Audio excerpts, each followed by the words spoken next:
episodes. Okay. Yeah, and they probably heard the tail end of that, but it's fine. Um, You we're will. just talking about how good like Tom and Jerry is. Legendary stuff. I like the episode where Yeah. Tom gets executed by guillotine. That's what I was saying. Of course, yeah. Quality content. Quality Indeed. content. I was also going to make a further point and say the greatest tragedy in media is the death of family media, and in its place, the birth of kids media. If you get what I mean. Yeah. I call it immature media, where even adult content is really immature and is insecure about its own writing of self. But I'd say there's a difference between kids, like when we like, quote unquote kids mhm. show, and what we consider like a family show or movie. Because like I'd say something like The Incredibles, I'd consider a family movie. Mhm. Kids could enjoy it for their own reasons, and adults who enjoy it They're for always good just it for being well kids written. content. Do you guys remember the Bronies? No. Because, What about well, My what Little about them? Pony watched Oh, by adult men. oh yeah, yeah, But yeah, that yeah, was yeah. because That. the show was not just made for kids. It was There was not a lot made of for stuff little there. girls. Yeah, there was also more to it. But yeah, it was also 100% for girls.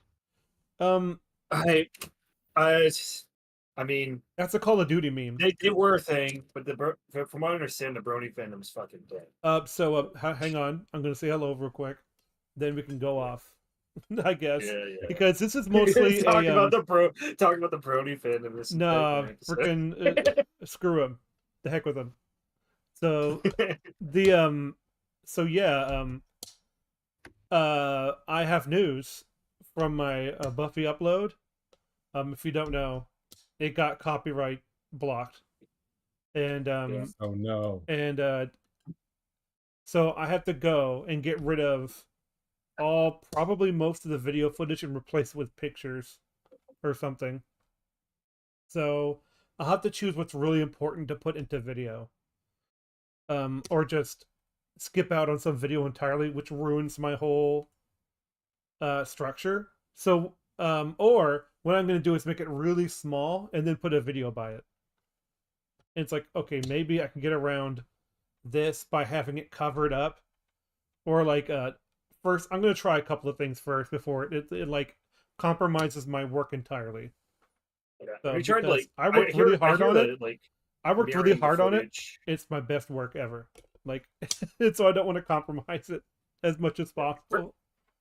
First thing you should do is actually mirror the footage, because more than likely it was copyright claimed by a bot. And if you mirror the footage, that screws up the bots a lot, I should and try generally that. they won't catch it. Um, Because like mhm. mirror it. If you have audio in the clip, alter it a little bit. Might help a bit. Even for audio, like it's not audio, it's definitely It's not video audio. because I Okay, have I I'd have say the try mirroring footage. it. Yeah, I'm gonna try that. I'm gonna try stuff before doing the other thing. Yeah. So I see Mirroring you it guys have gotten very far in the video. Oh takes yeah, a I yeah, minute. was yeah. gone. No, oh yeah, Oh yeah, because we're basically at the 40-minute mark. Yeah. um, no, I'm just talking about how bad like I really hate copyright bots. That's about it. Yeah, man. It's pretty hard to edit a video. I can It say really that. is because I worked it. You probably noticed more than anyone because you edited the Artemis Fowl stuff.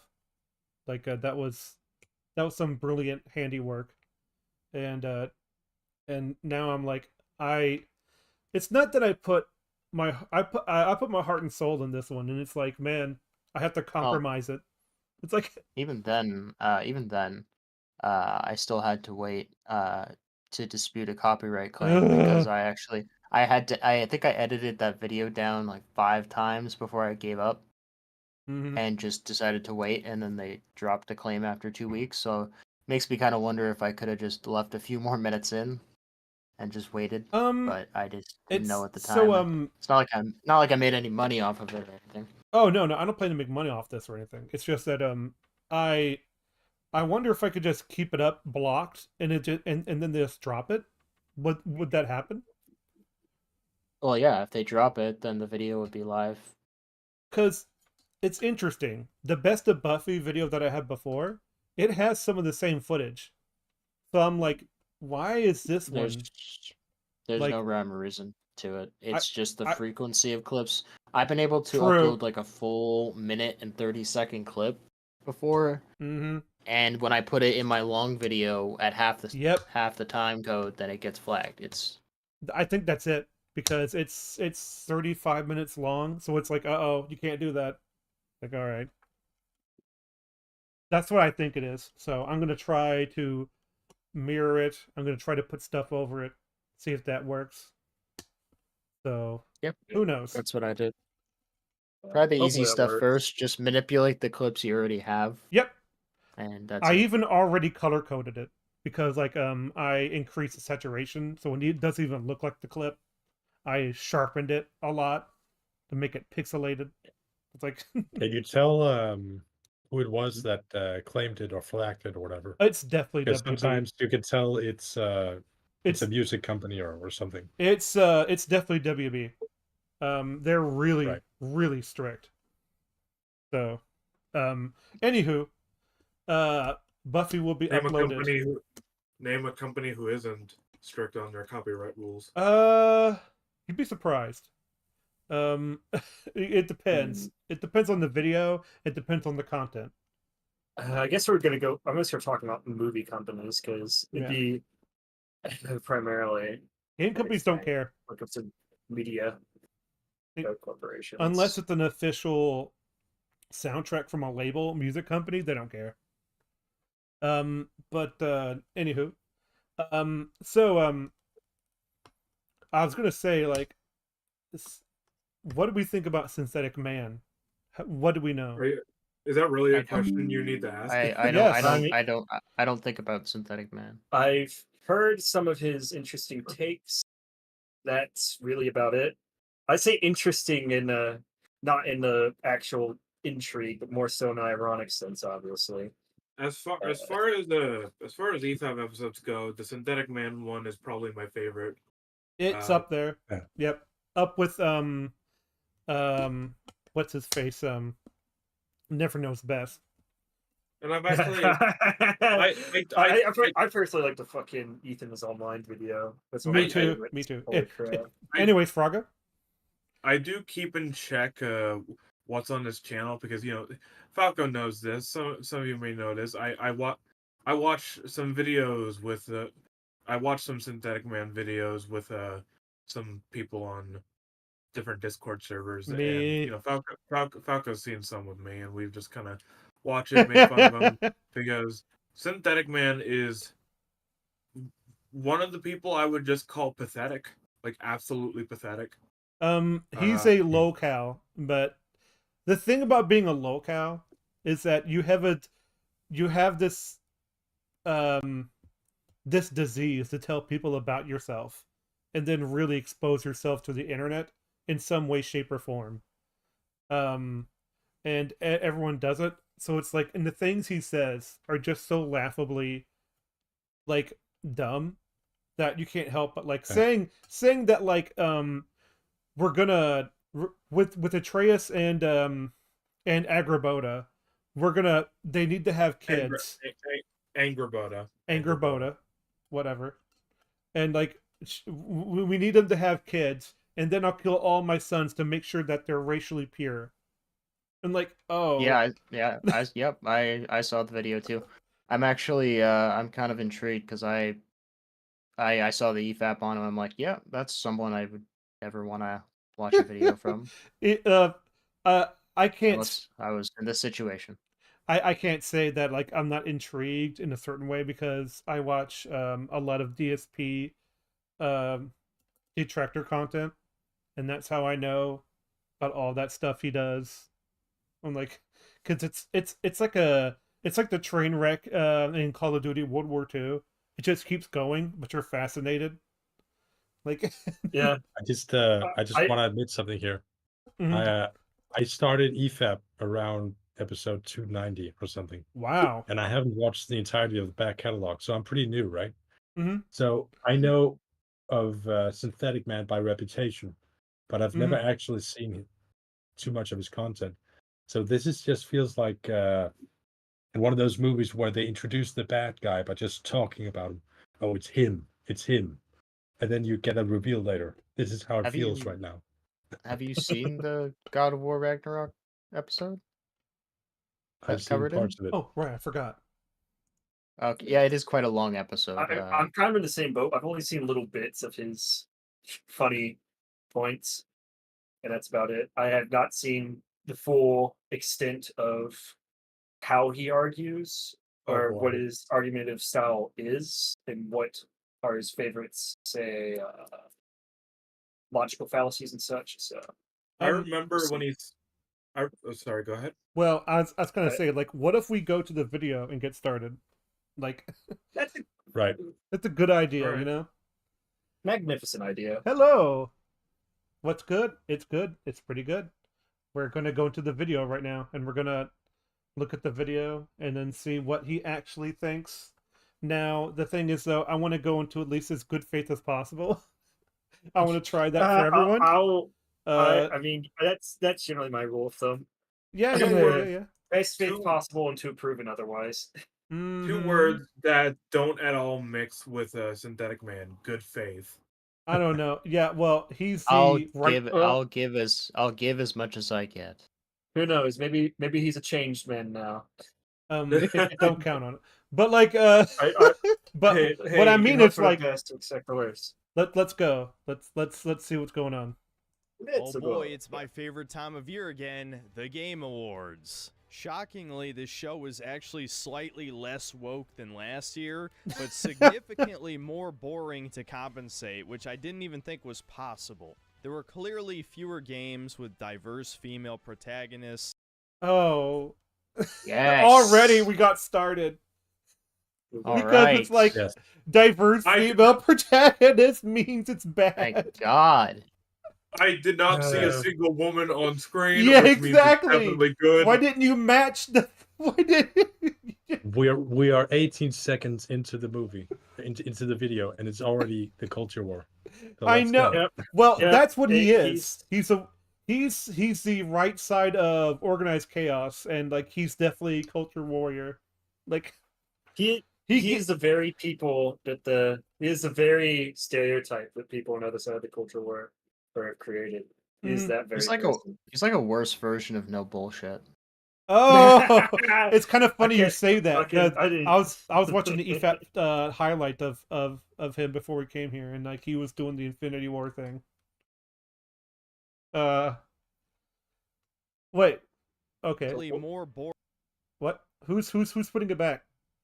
Oh, sorry, that was on me. My mistake. I fucking More accidentally boring took to out. compensate, which I didn't even think was possible. There were clearly fewer games with diverse female protagonists. Don't see them. Two of the major woke awards, that being Games for Impact and Innovations in Accessibility, were Accessibility is no. Oh my gosh! So No, early. Okay, Accessibility. listen. That I'm actually fine Uh, with that. They just kind of caught me off guard because they're like, to those of you who have special needs, Play Star Wars this Outlaws. is your look. We decided to give an award for a game that caters to the most disabled gamers, and on its face, I'm okay with that. I mean, Yeah. you think you would agree with Major League? You get to look at women. On the other hand, I don't really see the significance in an award like that amongst if I'm trying to get a feel for how good the game is. I mean, What? there's I- also a. I mean, it also it's depends on what weird. it means by accessibility in this case, because ideally, what I assume it The means by most accessibility is options? for, like colorblind, something like colorblindness Yes, options and such, yes. and maybe alternate control options if you have to use a different. Well, controller. yeah. We know what One has accessibility one other. means. That have you- stuff is baked in. But then there's stuff to where it's like, oh yeah, you can make the game, you can make it to where you can only have to press one button to play the entire game. Like, what? So I would True. like to think that was the case, but if you've looked at accessibility options in any AAA game, I mean, I was just playing Marvel Spider-Man, which came out in 2018. The accessibility settings in that include the option to skip puzzles, the option to make combat easier, the options to there's a lot of accessibility options in there. Make the QTEs tap only. I mean, those ones, some of those ones I can kind of get on board with. Some of them I'm kind of like, well, this just makes the game easier. And there's Well, already an easy mode in the game, the so thing I don't really get the it. thing Hold on, the thing real to quick. note here. Okay. I kind of want to get this off my chest before I forget. I apologize, but like the thing about when someone says accessibility in games, I'm like, okay, does that mean they made a new controller? What devices have they invented to sort of help people around? Like what new innovation are they talking about? No, it's just games. And I'm like, you put accessibility options in there as a reward. I think that's especially lazy for an award category. Like, Uh, sorry, go yeah. ahead. Sorry, I was just gonna say Let's see. one What thing. is? Let Froggo talk. You go first, Froggo. One thing I want to note is that is the category in and of itself a bad thing? No, it isn't. But No, the game choices that are on these lists, except for like Prince of Persia: Lost Crown, are yeah, that that's an a lot Ubisoft of these game. are yeah, a lot of these are not great choices. Yeah, it's like, and I think you're correct about the whole thing accessibility is like now it's like I remember Jim Sterling's video about like how like accessibility is confused with difficulty. It shouldn't be. Those should Well, be far away from each other because one's well, that's is yeah. grouped in with the game. Like that's the whole point of the difficulty is that you get an easier time or a worse time or there's no Well, difficulty at all. Like that's Do you what I mean. guys That's why it remember? depends on the criteria. yes, Do you guys remember from EFAP episode 300? I think it was a chart from Microsoft that oh described like yeah. different levels of being disabled. Like you could Yeah, be disabled when you're deaf, yeah, or you can temporary be disability. Yep. temporarily disabled because you're listening to loud music, or you have a I sore have to throat, or you're go. holding a baby or something. Well, yeah, I have to go get my nachos out of the microwave. Wait, hold up. You are temporarily disabled. Yeah. Hold up. Temporary Fucking holding a baby who's considered temporarily disabled. That's an interesting perspective. Yeah. Well, if my son is crying in the other room and I have to go and pick him up and pause my game, I'm temporarily disabled. But here's the other thing. Why not use if it's like an arm being taken up? Why not use the example of I don't know, broken arm? That's temporarily disabled. No, that's just a disability. Hold on. That's permanently disabled. It's Oh, I mean, if it's broken correctly, yeah, it could be permanent. But Oh, you said broken. I thought you said lost an arm. no, broken arm, not lost broken arm. would No, be. I said temporary and broken arm. Mhm. I mean it in such a way to where it does not cause a permanent impairment to the usability of your arm or limb. Mhm. Gotcha. It wouldn't be long for. Oh my gosh, no! Don't show that stuff. YouTube is like, you want to hide that comment? I'm like, no. Zeddy should be allowed to. Nice. Yeah, City boy, censor the comments. let's go. Anyways, Oh, let's go. that's a great that's a Oh, great that's reference, oh Eddie. oh. By the way, it's the I like it how this is woke. It's like no, this has nothing to do with woke. It's just the. It's just accessibility. It's It's no. just No, okay, hold on. It not only is this about accessibility, it's about like inclusivity. It's like that's not really woke. That's just corporatism, in like speak. yeah. Weren't given out on stage this year, instead just being filler categories in between commercial breaks. And to just straight up spoil what Game of the Year was, because I know none of you guys are going to watch it now if you haven't already seen it, Astrobot won, an actual video game that has no politics actual in it video game? whatsoever. No politics. Wow. All right, I don't so know, I'm- dude. God of War Ragnarok was in it, and you hated that. I'm just gonna do a little bit. It's time for some Froggo research. Mhm. I doubt there's any political messages in Astrobot. In But Astrobot, it's that- like oh god. Okay, so I'm gonna guess Synthetic Man's one of those types to where he mistakes the idea of having a poorly done political message in the game and mistakes it with there should be no politics in the game. So well, When it should really be what you should be against is poorly implemented the politics. thing. into So the when game. he sees something with politics in it, like what could be preserved as like when Sweet Pepper Inc. is involved, he's like neuron activates. It must be political. Well, like, yeah, that's fair. mhm. That's fucking fair enough if Sweet Baby Geeks involved. I could Well, So that's the thing. just until proven otherwise. Yeah, with well, Sweet Baby. it's sort of like, yeah, they are a political thing that make everything's political, but not every. But just because they are doesn't mean any product they touch becomes political. You know? Not necessarily, no, Yeah. but there's a bit of a pattern there, though. So it's Oh, so whenever they do absolutely. touch a game, Oh, it's absolutely. understandable to become nervous. Their new game, not really political. It's just about a black person's roots. And I'm like, I don't care. Fine, do that. As long as it's a fun game, I don't care. So I'm looking at all these games from 2024, Mm-hmm. and I guess none of these games were actual video games. I guess Well, except no. except for Astrobot. They are Actual video game. They are all Actual video video games. That's the. But his point is like, well, it's not a real video game because it's an interactive movie or something. It's like, all right.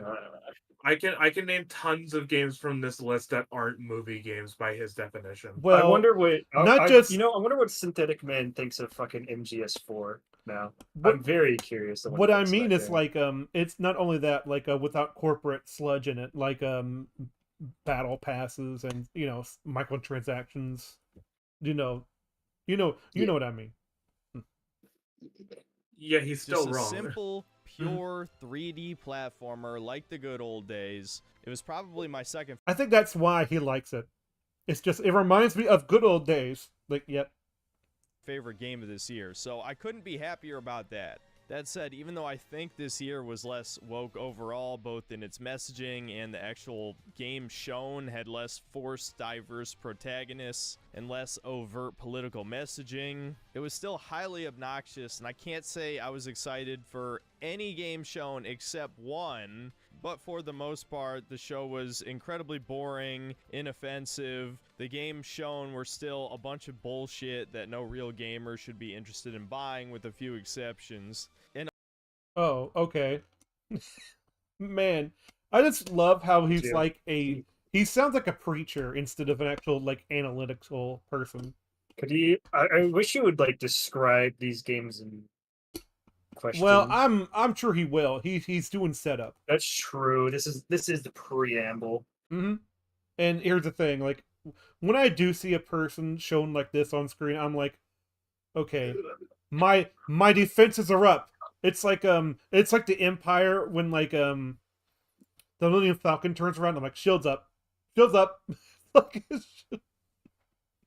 And although the show tried its hardest to not be controversial in any real way, there was still a decent amount of virtue signaling, especially towards the thousands of layoffs in the game industry this year. Well, Wait a second, that's virtual signaling? What do you mean? I think what he means by virtual signaling is that like feel bad for the people that are getting fired. I'm like, Yeah, but like, Because- why should because why they're wouldn't I feel bad diverse. for that? because they're diverse and he doesn't I feel mean- bad for them because they're It's very situational. If you're talking about, pink-haired I mean, people. I mean, I don't know, like not everyone Like, who the works pa- on like on a Ubisoft development team deserves to get I mean, fired. I'm sure. But the Oh, thing absolutely. is with the virtual signaling comment, I haven't actually seen the Game Awards, so maybe he could be just commenting on the way it was done. Maybe they said it in like a sort of like pseudo ways. Oh, this is so bad. it's- Anyways, like I just think they it's didn't surface level actually care. analysis. They just mentioned it. They just mentioned it for good PR. Maybe that's his point. Yeah, maybe, but like I don't know Because- what he means because if you're gonna do a video, you need to Oh. be explicit. He might elaborate. I think you'll I'll give elaborate him- because I'll to give him a- me, I'll give him a chance to elaborate. yeah, to me, this is virtue a signaling preamble. has always been political.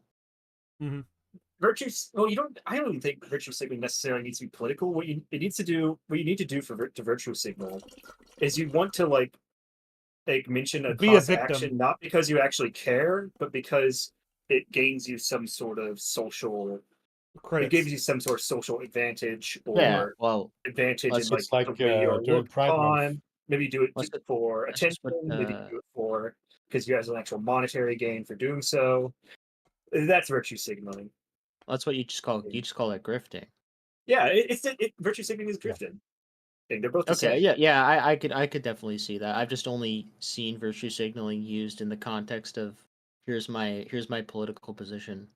Yeah. Um, It can be used in that way. It I can mean- also just be used for general causes as well. Well, yeah, it's sort of like when Boogie is like, "Well, feel sorry for me."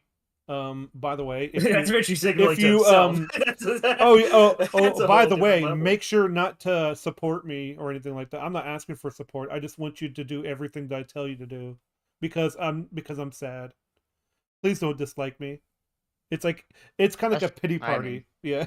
I just look at that as e-begging. Like I don't know, Oh, maybe I'm yeah. just maybe I'm being a little more narrow with my definition. Mhm. The thing with virtue signal, I think the thing is that I do agree that's more of eBay because the thing with virtue Oh, yeah, signals, yeah, it yeah, has yeah, to yeah, be yeah. a You're something right. You're outside right. of the person. It has to be outside of the person. What It I'm can't be, thinking like, of the is, like, person's when, problems. It's like What I'm thinking of is when Boogie, like, I'm, like,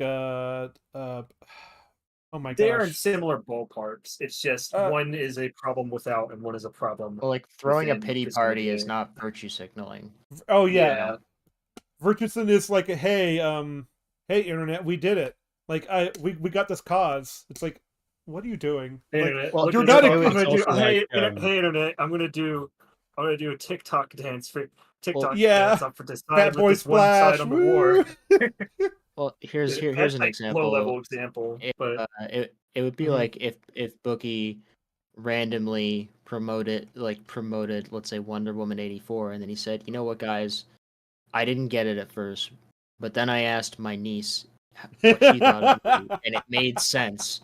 This movie was made to inspire young women. Well, Like, All right, Boogie. All right, Boogie. and then like, we oh, get it. We get it. You support women. Mhm. it's the way to get social credit. Yeah, like, yeah. mhm.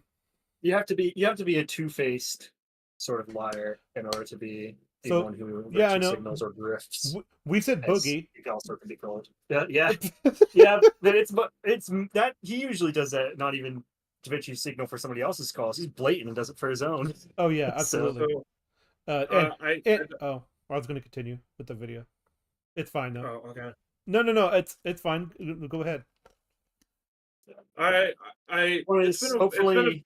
It's been a while since I looked back at the Game Awards for that year, but I looked back at it. So I guess Balattro's not a real video game because Nope. Crow Callaghan would disagree highly. If only he was here. Well, but, he Synthetic he Man said did there's only- cover himself because he did say with few exceptions. So okay. Yeah, Balatro could have been one of those exceptions. yeah, so It's he like- technically got away they- with it. That, And as even far though- as I know, there's nothing political with Balatro. So And even though Final Fantasy VII Rebirth has tons of gameplay in it, from what I've seen, Nope, Sony I game. guess it doesn't count because it's a Sony game with cutscenes and Yeah, there's yeah. Black Order. So. I don't know. We To even be have fair, a I've heard third mixed woke things award from now, that. as you'll soon But that see. doesn't make it not As a for go. the actual awards given out in the show, for the most part, I really didn't give a shit. I think there was really only one category I was legitimately mad about. And if you know what my most controversial videos of this year were, you could probably guess which one that is. So I don't want to spoil everything in the intro, but basically this was the most boring year yet. I actually kind of wish it was more unhinged with the left-wing content, kind of like I just said in my Indiana Jones video, because it just ended up being a snooze fest. Basically just a glorified ad pretending to be the Oscars, made for people who don't even give a shit about video games. But Oh, look at that! Look at the Wi-Fi bar. That is their height.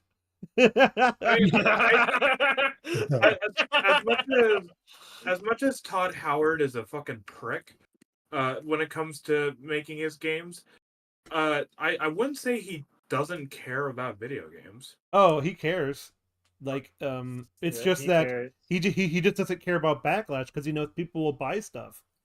It's I think maybe he was more so talking about the celebrity guests. If I were to take a guess, mhm. I guess so. It's like how Harrison much Ford. how much do you think Harrison Ford actually cares He about doesn't. Indiana Jones and the what is it called? Indiana Jones in the Great Circle. And the Great Circle.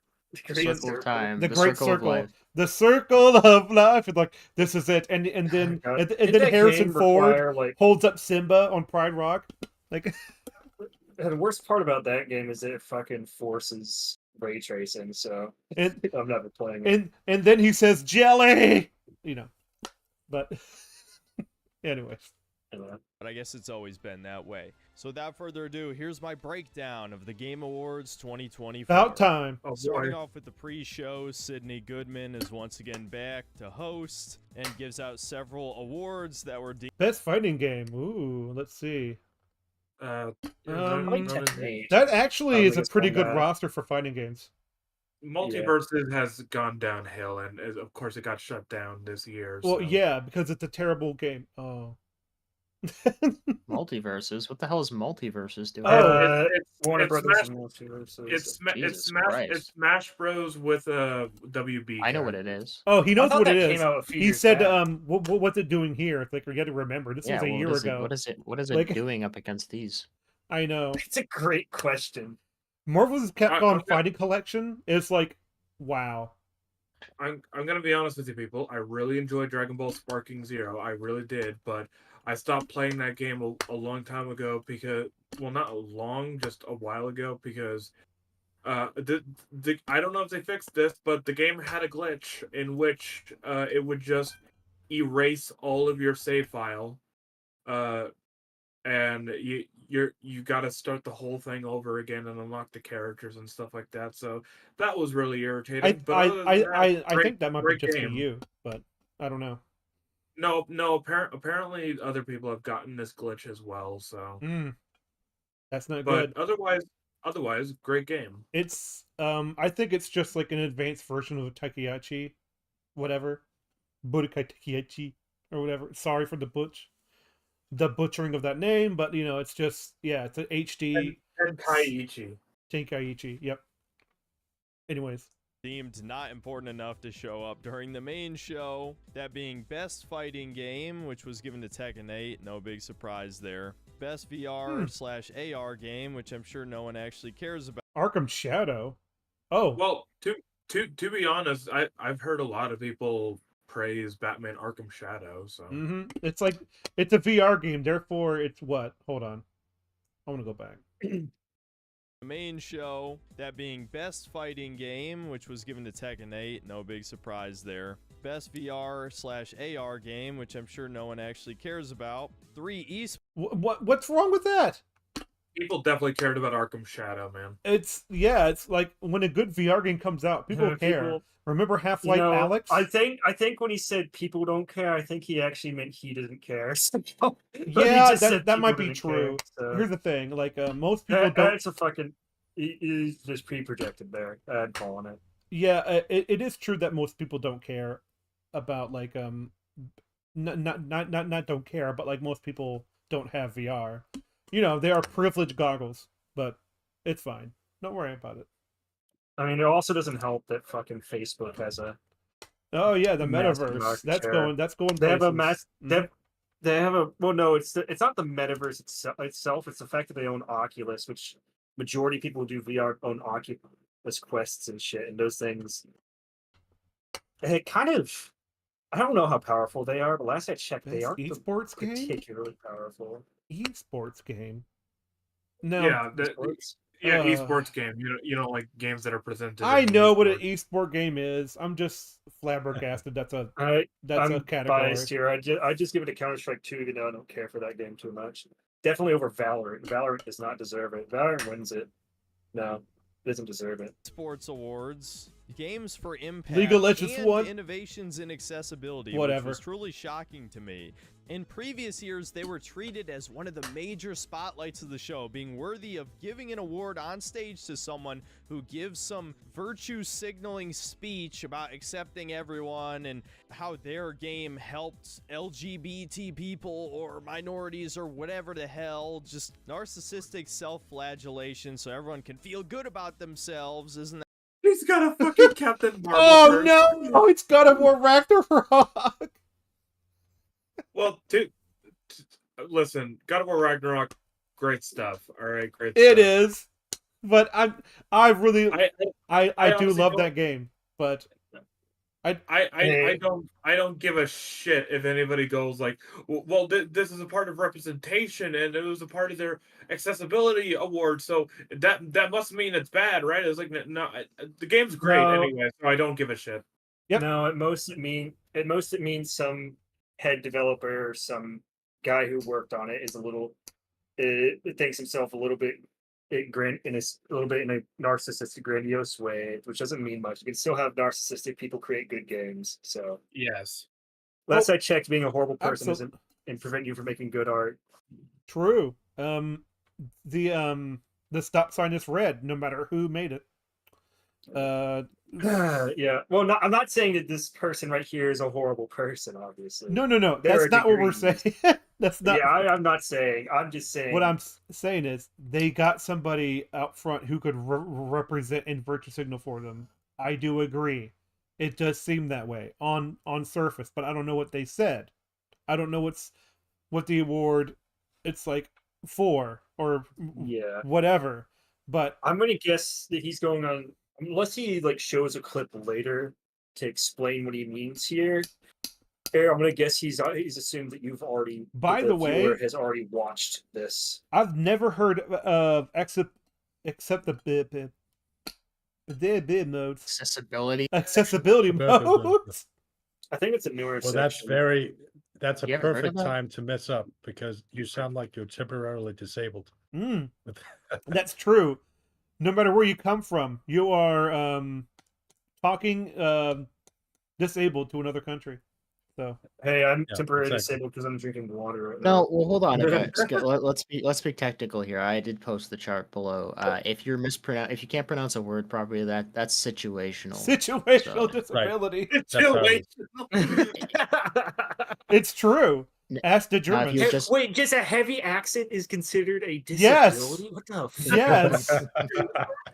God, that's So- just that's fucking. What do they say to the Scotsman? What did they say? The Germans. I believe they were making fun of metal quite a Yeah. bit Metal when they were going Commander. over this. But like, this is something you would expect. I mean, As a joke? it's a parody, Mhm. obviously. Like heavy accent. That's something you'd expect to see in a fucking Adult Swim cartoon. No, You got, like, that a- sounds like a That sounds like the Monty Python thing, where it's like, "What do you think I'm out there with this outrageous French accent?" You Hold know? up, why is distracted driver a fucking? You're on your phone. You're on your this phone. Situation. It's like, huh, that's weird.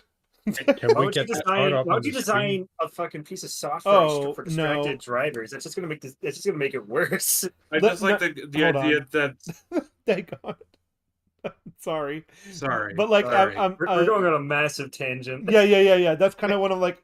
Let's get back to the main course real quick. And Okay, Of course. all right. I apologize, but like, It's like, so I just want to be like, yeah, the whole point of sort of all of this is to say like, yeah, but all we have is a surface level thing of you saying so. And what part of LGBT or black, as you say, a part of like accessibility, like what are you talking about, dude? I think he was talking about. I think he was talking about the impact thing for It's- for the it's like- LGBT. It's if you want to Yeah. say that they're on Same. screen and they're telling you about accessibility modes, that's completely different than something is made for them. What you're doing when you say that is you're calling them lesser.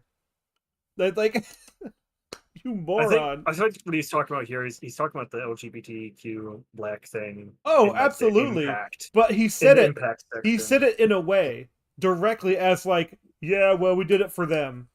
It's like, no, I guarantee that's not what they said, because no company's that dumb to go out there and say that. No way. Not Really? directly, at least. No. Really? You guys seen any I've any seen fucking like No, coverage companies, of they do it movies more- and whatnot? they just- They movies. directly say it. Oh, Companies generally do it more not during indirectly rather award than directly. ceremonies.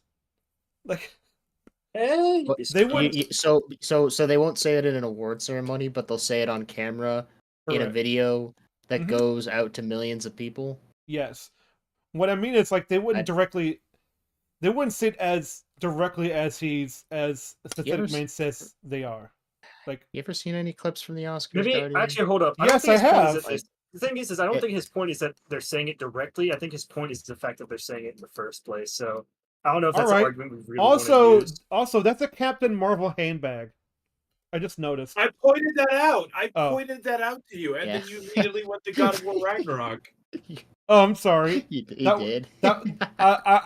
I don't remember. I'm sorry. You know, I was about to say something and I remembered I have to be a little careful with the type of jokes I make on this podcast. So I'll keep Hey, quiet. that's for now. that's all right, man. You're not gonna offend me. I'm white. It's not. No, it's not about it. It ain't about. Look, man. Honestly, that's not even what it's about. Anyways, Alright. Oh, I and think we're a little bit also, off track. We have to but go like, without. We are. Feel We're hold very on. off free to- track. feel free- I feel don't think free to- his. I don't wanna think go his back argument real is that quick. they I wanna say go it back real quick, blatantly. 'cause, I like- think his argument is that they said it in the first place. Therefore, it is. yeah. I'm just saying. Okay. Feel free to crack the whip. And innovations in accessibility, which was truly shocking to me. In previous years, they were treated as one of the major Okay, there it is. In previous years, they said more directly. Okay. spotlights of the show, being worthy of giving an award on stage to someone who gives some virtue signaling speech about accepting everyone and how their game helped LGBT people or I have seen Jim Sterling sort of say this sort of stuff, but I'm like, I don't know how direct the Game Awards are. But you know, man, I mean, if Yeah. you showed an minorities or whatever. if you showed an example with audio, perhaps maybe That would show be a short hard, clip of I them doing think. it. hmm It would actually like be effective. Like, okay, I see what you're talking about. Mm-hmm. But he doesn't. He just showing clips without any audio here. I can take his word for it. Synthetic Man has already proven that. Well, he's already admitted that he doesn't actually give a shit when making his videos, and he'll never change. Mm-hmm. True.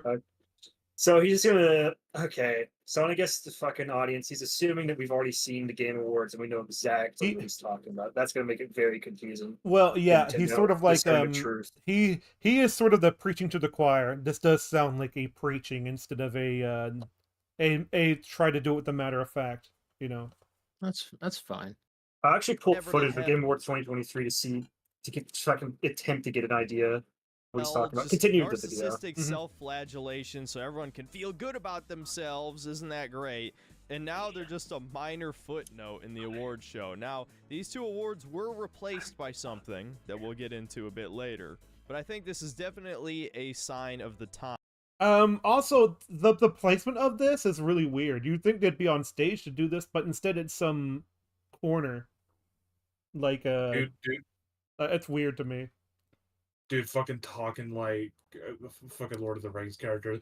The tide is moving, and soon the representation will be flooded into nothing. The age of man is over. the age of the LGBT is over. No.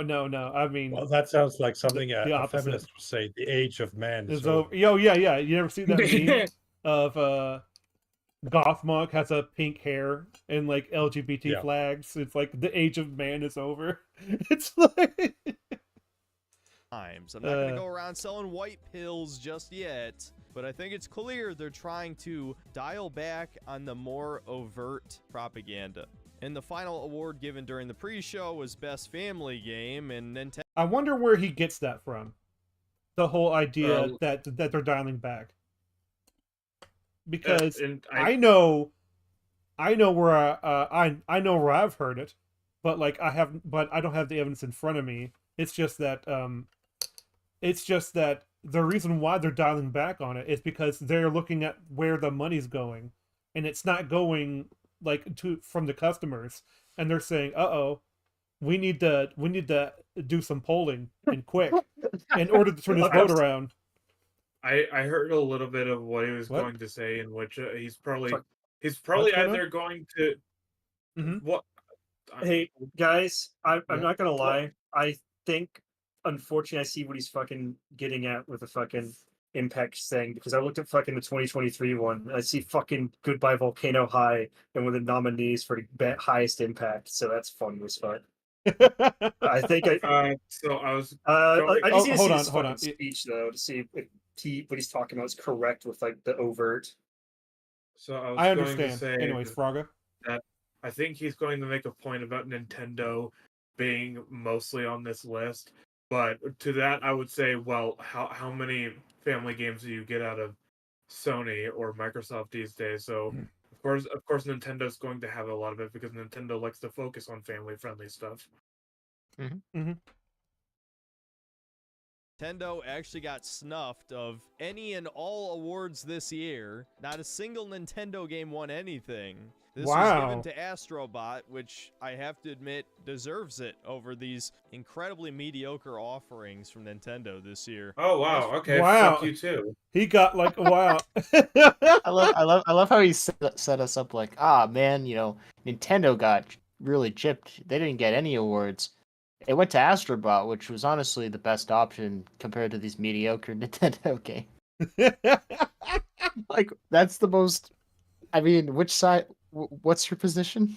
I bet this motherfucker looked at Legend of Zelda Echoes of Wisdom on that list and he was like, wait, that's the a Zelda game with Zelda's main character, so it's probably woke. So No, it's made for little babies. Oh, it's cute Dude, with your little Zelda, yeah. because have like you seen his have you seen his Tears of the Kingdom review? That's exactly what he would probably say. Actually, I have, unfortunately. One of the things he said about what was it? He does like the edgy contrarian stuff, and it's not edgy and contrarian enough for him. So he's like, Astrobot, contrarians. Therefore,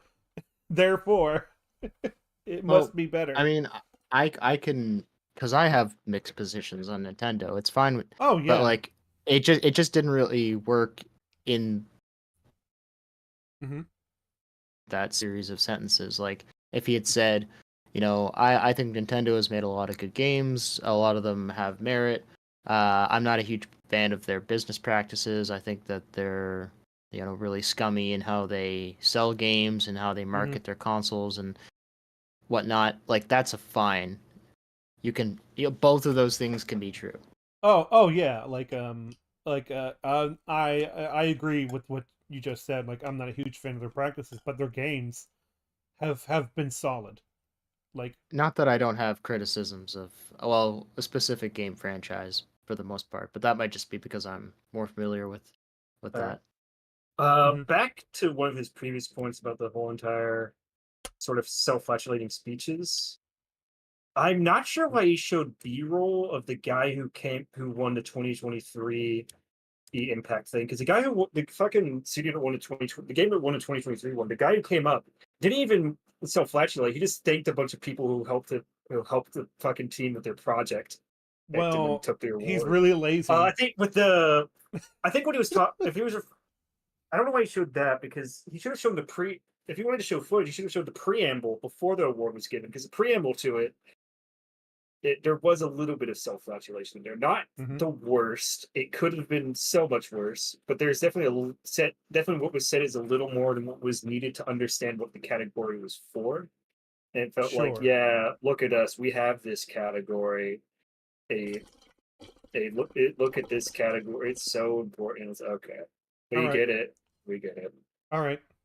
For the game reveals, there were a few vaguely interesting things. There's a new 2D Ninja Gaiden game from the creators of Blasphemous that looks fairly decent. I actually want to play that. That looks freaking awesome. It looks awesome, but since he has this fucking doomer behavior, he has to go like, no, yeah, it looks decent. That's all I'll say. He's like that with fucking... Dude, Blasphemous, other than Hollow Knight, is probably one of the best 2D, like, sort of, like, Metroidvania type games that have, like, perfect style of combat and dodging and stuff. It's great. He talked about in his God of War Ragnarok stuff that, these games are made for people who don't actually enjoy video games. I don't think you actually enjoy video games, man. Fargo, you don't understand. Astrobot is his only joy in this world. So joy in life. It's my only joy in life. The thing I was sort of saying is like, they know what they're doing. That's why I'm excited about it. That's why it looks cool. And I'm like, this may look complicated on screen, but I'm like, I bet it's really simplified and make you seem like you're doing cool stuff. So I'm like, yeah, Well, let's go. it is like a new Ninja Gaiden game based on like the 2D stuff, so Well, probably has that same, well, not the same energy, but almost the same Mhm. energy as the. I mean, I'm playing The Messenger again, and that's directly correlated to what that is. Like, it's a really good game, but it is this one looks polished, like in a certain yeah. way. Like it looks like it has the animations and stuff. I'm not saying games with lacking animations are worse or better. It's just that it just looks like they went through a lot of time and effort to make it look as good as it is. One that I'm sure some people got excited for a second about is that Warren Spector, the creator of Deus Ex, is working on a new game called Thick as Thieves, which I guess is a multiplayer version of Thief where you're competing to steal stuff. I'm gonna be honest, this just looks like slop. What people Oh, of course it is. It sounds like a Yeah. cool idea. Like What's you're wrong trying with that? you're trying to steal an item, but other people are trying to steal it first, and I you mean- gotta find ways to stop them. I was like, that sounds cool. What if there's It looks like- multiple objectives and it's like what if like dude, there's so many ways that can work out for you to be cool. What if it was I mean, a cooperation? I want to know why. like I would want to know why he Hmm. sees it as slop. You know, maybe he could show a little more gameplay and say, I mean, he say this looks like slop. I mean, I just look think at this the fucking reason why he gameplay," calls and it then- slop. Let's see. I- Where's that frame at? There it is. I think that's the reason. Now, to be fair, if he wanted to say This is anything a about that, he would. But multiplayer Oh, absolutely. version I'm of just- Thief I'm where just you're being cheeky. competing to steal stuff. I'm gonna be honest, this just looks like slop. What people should already know by now is a lot of the legendary devs that created some of your favorite games 20 years ago have now become hacks or Now become hacks. okay, yeah, Because you know that alright, for a fine, fact, right? whatever. You know that you're some kind of grand psychic. It reminds me of Jim Sterling when he says like, "I told you so." It's like, dude, the way it happened is nothing like you said, but it's kind I of thought he happened was the way about you to make said. What you a say? good point. thought- Or I thought he was going to Are make you- a good point, say that like Wait, most of the wait, devs who hold- once hold worked on, here hold on. left, and it's like, okay, Hold on. What'd you say, Relix? Yeah.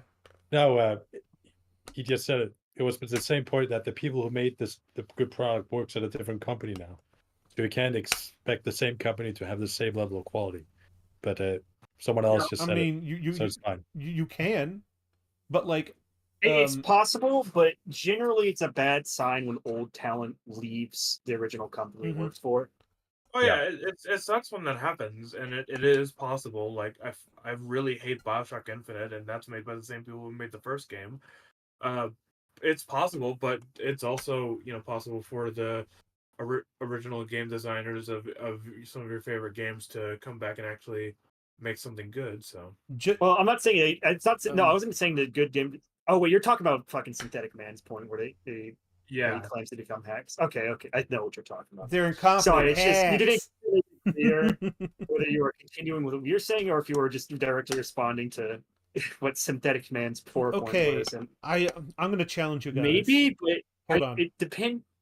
I'm gonna It's like a weird. I'm gonna challenge you guys real quick. What is a game that a game that's made by previous devs that is good?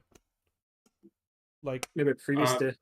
yeah, like the first thing that comes to my mind is like either Breath of the Wild or Metroid Dread. Those were made by their original developers, and okay. they still work really well in their new game. What I meant was like people left another team and they made another one. Like what game can you think of that's good? Hmm. I'm trying to. Ukulele is a decent game, and I don't think That's like rare. true. What was it called? The big the Liar Maze or the Impossible Maze? The Impossible Layer. The Impossible I think it's Lair? Yeah, that's actually a very good Donkey Kong Country sort of clone.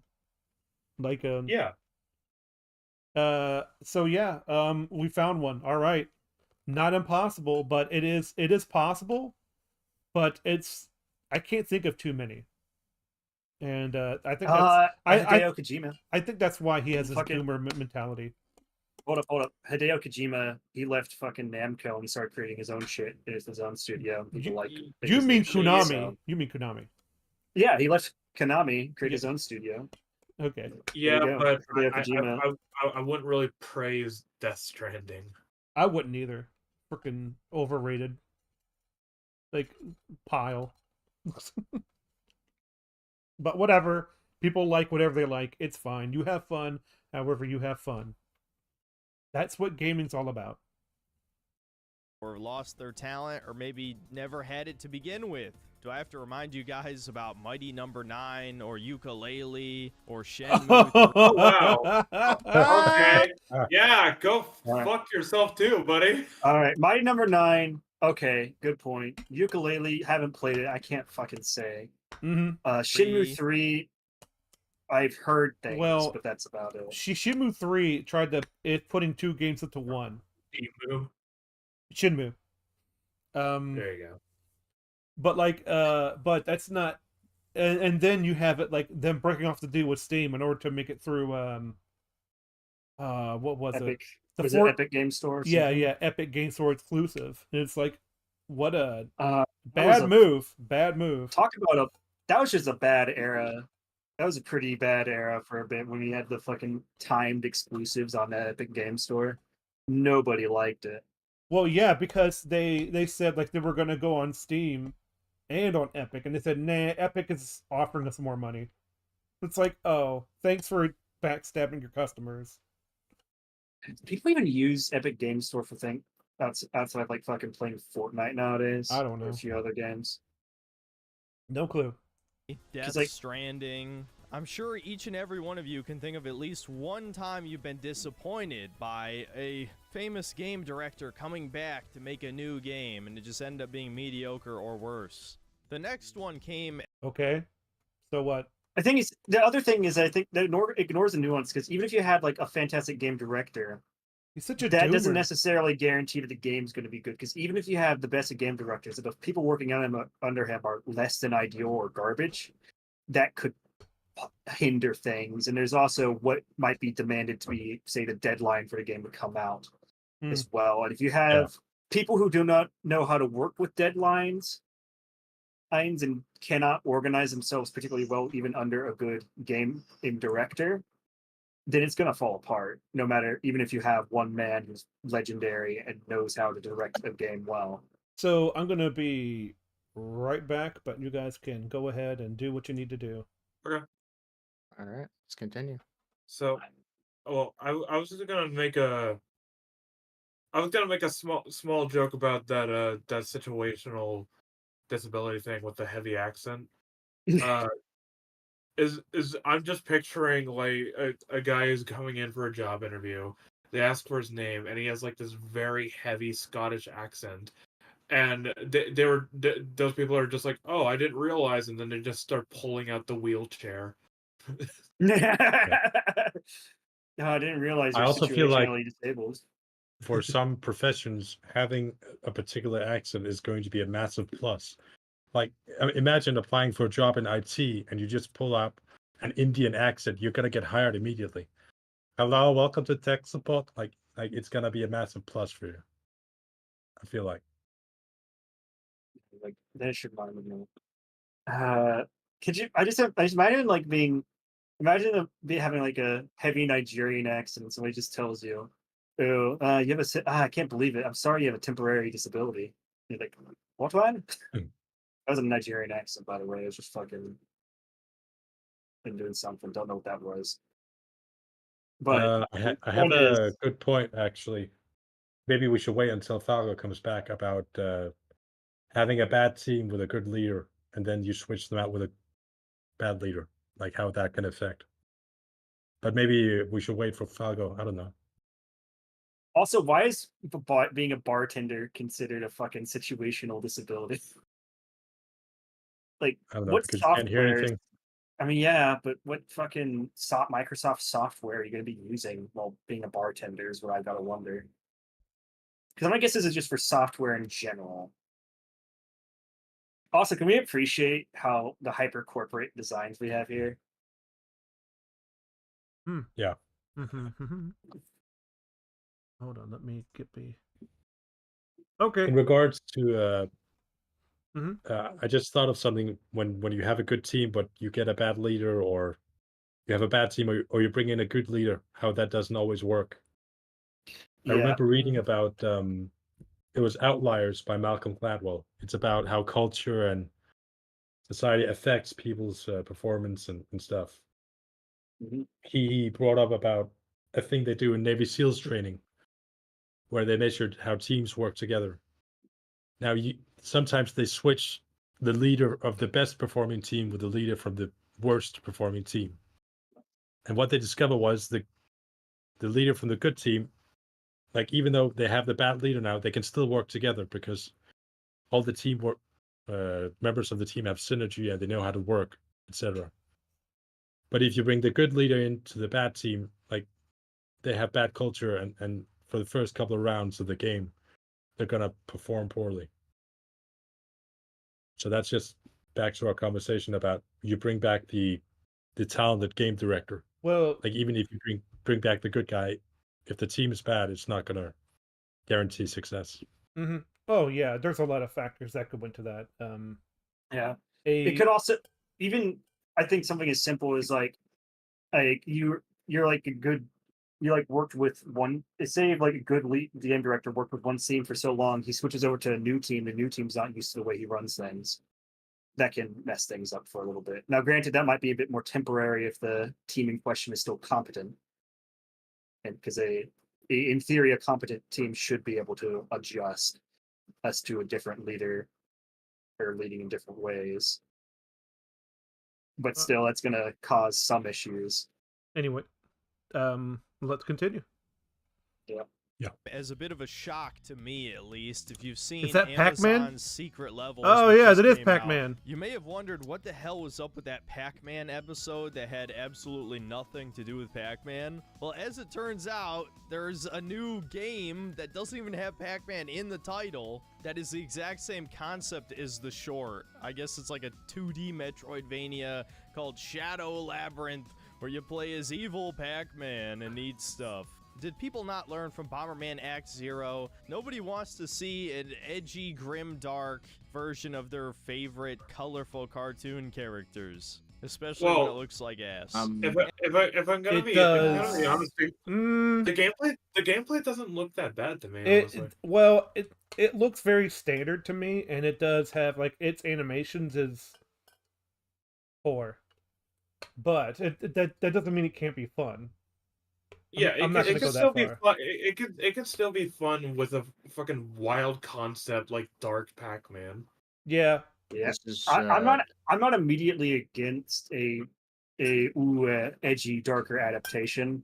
It just has to be done well. The issue is that Correct. most edgy, dark adaptations are not done well, and that's why people have a negative reaction to such an idea. And it's understandable why, because it's been. I mean, fucking look at the Legend of Spyro series. That was a nightmare for the way that was written. well, this is just interesting coming from him because isn't he a big fan of Shadow the Hedgehog? That's true. He likes Darksiders, Shadow the Hedgehog, the original God of War. It's like, It's well, like, to be fair, Shadow the Hedgehog, he's his own character, so it's not really a dark version of childhood character because Shadow was kind of already edgy. Still, In the case of God of War, God of War was always from edgy. the So it's fine from the from outside, as perspective. someone who's not a Sonic fan, Shadow the Hedgehog is an edgy version of Sonic. he is. Like, I played the video game when I was 9. He was so super cool back then. But Sonic's the obvious good guy, he's the bad guy. I'm saying compared to Sonic. I'm not really commenting on his character. He's so conflicted. I know. Like, especially in that fucking game, like he is just an edgy boy. Where's that damn fourth chaos? Damn creatures, get out of my sight. Anyways, He says, The only thing I know about shooting people. Shadow is that he liked Latinas. well, I didn't. Who doesn't? I didn't say he was all bad. Yeah. I know what he's gonna say about this game, Tales of the Shire. There are diverse hobbits in the game, so All right. Oh, yeah. Well, That's that's probably all wait. he'll be able to say on that. That game is It's embarrassing. just like Amazon's Rings of Power. It's woke. As You for won't- the you- worst reveal of the pre-show, we have Tales of the Shire. My God, I couldn't think the Lord of the Rings IP could die any more after Rings of Power, but Hey, notch in the belt. Look at this. This looks like fucking a World of This Warcraft. looks like, this looks like ass. It looks like a mobile game. I guarantee Yeah. you it runs like ass somehow. Thank you. That's actually a much better way of putting it. It'll probably This is- have much more issues than it being diverse. It just This looks is like a Switch exclusive for sure. Yeah. Switch exclusive. Fucking yeah, they can keep it. They can keep it. Excuse me, what the fuck did you say? I said this is a Switch exclusive for sure. Look at that. Metroid Dread and Breath of the Wild look way better than this fucking game. Hey. I we agree didn't with say- I agree with we you. agree. I stand by Yeah, what I it, said. it doesn't matter. And most fucking. It doesn't matter if there's good looking games on the Switch. There are great looking games on the Switch. It's possible to optimize a game to look great on there. Problem is that most devs No. don't do that, and they just go a very lazy route for it. I like So the almost any game I've seen that has to be ported, first of all, for the Switch, not adapted. That's a nice way of saying ported, because they have to downgrade the game. Unless it's a Nintendo exclusive, in which case I will concede that there are several different titles that run and look okay compared to the industry standards. listen. Yeah. Before everything goes off out the handle, I I love like playing Zelda on my PC. I like the I like the watercolors in the background, but when it gets to the details of the person and up close, it looks really bad. It's it's supposed to be like a Bob Ross painting, and I'm like, all right. It almost Yeah. looks okay have in to go. motion, and you kind of who's the one? Is it, Anyways, clearly Gollum in this game have proved me wrong. This has to be guys. Gollum. It's been great, but I Yeah. gotta go. It's late at my place. All right. I'll see you around in the chat. Sure. But, you guys have Bye. all right, Felix. Bye-bye. See you, Verlix. See ya. Could you rewind them back so that I can hear that again? I Ooh, heard this it, game, but it's it fine. looks rough up close. the pre-show. does. We have Tales of the Shire. My God, I couldn't think the Lord of the Rings IP could die any more after Rings of Power, but clearly Gollum in this game have proved me wrong. This game hasn't come out Okay. yet, and he's not going to play it. I Yeah, he's mean, not gonna play Well, it. nobody's gonna play this. Sure. to be one of the most repulsive art styles I have ever seen. Oh, God, Tolkien's grandchildren really fucking sold out, man. That looks better than the game. Why not choose this art style? because it would be fucking. They'd have to put more effort. By into the it, way, that's a why. tan one. I don't believe that's different. No. Let's see if he talks about. Actually, This is before we just sad. It's just Before he sad. fucking- As for the most Oh, he didn't didn't say even anything. comment- he All didn't- right. No, I don't think he saw a need to. So Okay, as I that's said, give him fine. a bit have best faith possible until proven otherwise. You don't want to jump the gun and say he'll make the True. quantity he wants. This might be much later on. pointing reveal of the pre-show, we have the creators of Sifu's next game, and it's just a fucking soccer game. Wow. That's I mean, it could be fun. Wow. Given that, looking at God the forbid. movements looking at the movements and seeing as how these are the developers of Sifu, I can see where God forbid. where their work is coming in. I know, because it's the like- move- It's just a soccer game. It's like, I think Okay. I'm trying to guess he doesn't like sports games. So I that's don't probably like why them it is either, considered but actors. it doesn't mean that's like you disregard them Yeah. as games. Like, The wow. reason I find them more boring is because it seems like only a handful of companies have a monopoly on making them. They're like, oh, we're making FIFA, NHL, NBA. Yep. Like, yeah, Yeah. I like nobody cares about those games because they're just basically updates. Streamlined They're not, in a bad like, way. you know. I mean, Yeah. I used to play a lot of NHL back in the day, but I only Mhm. bought 2 of the games, and then I'm like, well, I'll just keep playing NHL 14 for the next 5 years. Well, Yeah. they used to This have game, like it has like the advantage that it could, assuming hopefully, if it's assuming to do something interesting in the gameplay mechanics, it could be fun. They Mm, did do that once in a while because I played one as a kid, and it was the controls and the whatnot were all very different. But I mean, the rules of the game don't change very much these days. They changed a lot, like at least with hockey, they changed a bit more in like the 80s and 90s. But after that, like we're talking very minor changes. I well, was talking about the fucking seafood. I was talking about a seafood dips soccer game. I was talking more so about the gameplay of that. Whether they do something interesting with it or not. I bet they Yes, will. well, that's why I was Yeah. getting to. I'm like, well, God forbid we have something that actually rivals FIFA. Like, hey, here's a more interesting, fun way, creative way to play soccer. I mean, I'm sure everyone, well, if you're Nintendo fans, you probably played Mario Strikers. Yeah, it's a That fun game. Yeah. that's a fucking fun game that basically takes the rough and tough nature of rugby and combines it with soccer. Mm-hmm. Because Mario Universe is allowed to get away with like powers. Like you're gonna make this soccer ball into a bomb and you're gonna put it in someone's face. It's like But it's so fast paced. That's Mhm. why I was found fun. Like more because you can turn off the gimmicks and shit, but like the gameplay, the core gameplay is really fun. I like the It's just gimmicks.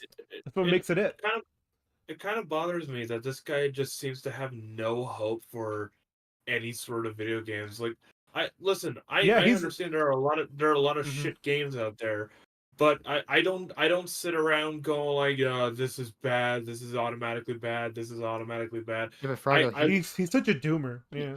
I look he thinks this is the worst time to be a video gamer. Yes, he does. I can So understand if he people, was reacting that automatically to like a Ubisoft game being shown up, but this isn't a hold on, I'll be Ubisoft right game. I'll be right It back. seems to be with every game. Okay. I don't so- think he believes that either. I think that it's just something he says. It's part of his character because if every he's always talking about It's the his bad. visage. Yep. It's talking about the negative things. So of course, gaming is just Gaming in a is terrible dead. place because Mhm. woke. Yes, gaming is dead. And, Mm-hmm. he's one of the only reviewers that you can trust. Um, um, imagine like a game comes out like this, and it not only rivals FIFA, it tries to get in the ring with all these big dog names, because it really needs to, because of how FIFA is nowadays. Instead of increasing the core gameplay modes or giving people choices about what they want to do inside the game, making it more fun, instead they try to increase the marketplace of like FIFA cards or like fantasy teams or like career mode, and it's like it's all about how to make all the money instead of about giving people what they want as a gameplay element. It's insane. That sucks. And that was about it for the pre-show. I don't think any of the other reveals are really worth mentioning. Just the same typical indie shit where it's either incredibly cringe or a game you've already seen 30 times before. On to Wow, that means it must be. I don't. That's completely simplistic, but okay, sure. the main show.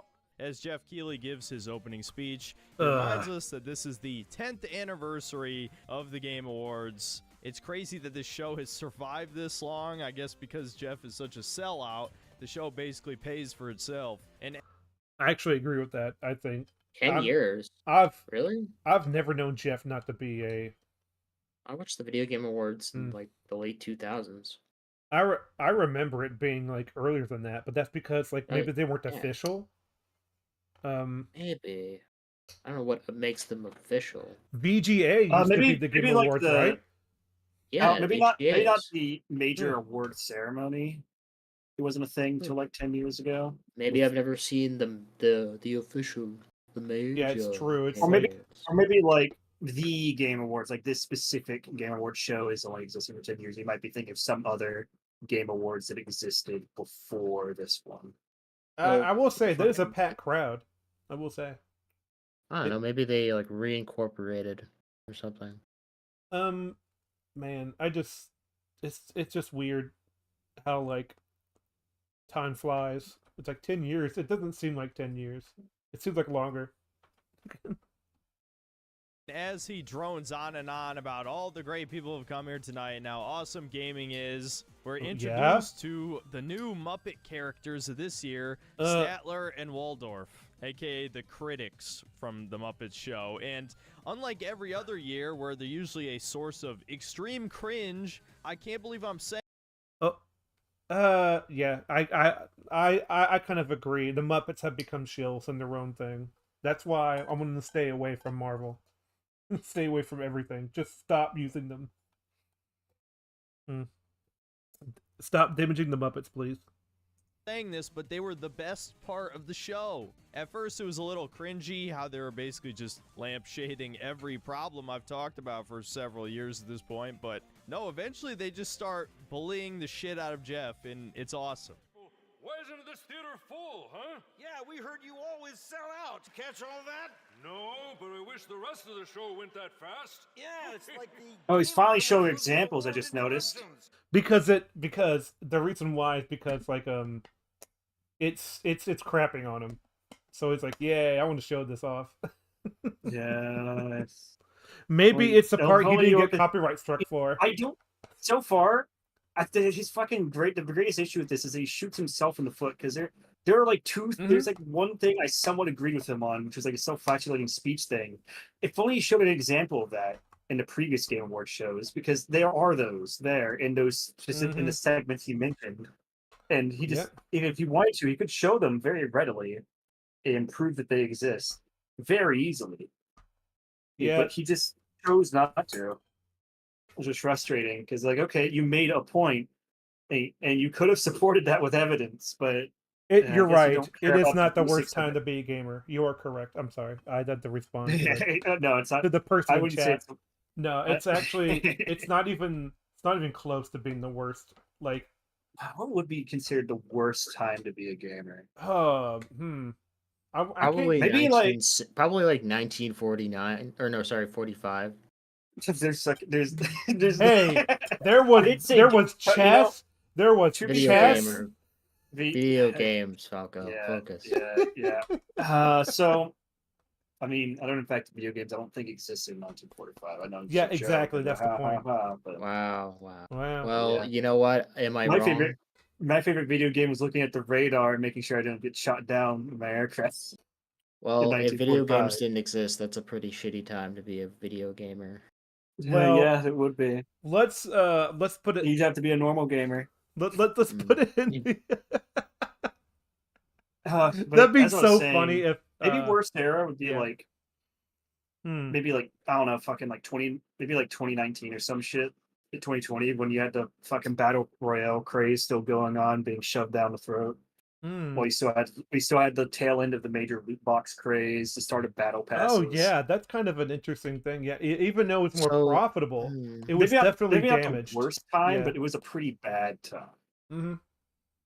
It's a tough question because, like, I'm thinking, there was a couple of years where that whole craze started up, but I'm like, but there's so much good Yeah, in every single decade of gaming. I hate to pull this card, but it's like I remember during the 80s when like when every nickel and dime shop had like arcade cabinets in it and became oversaturated.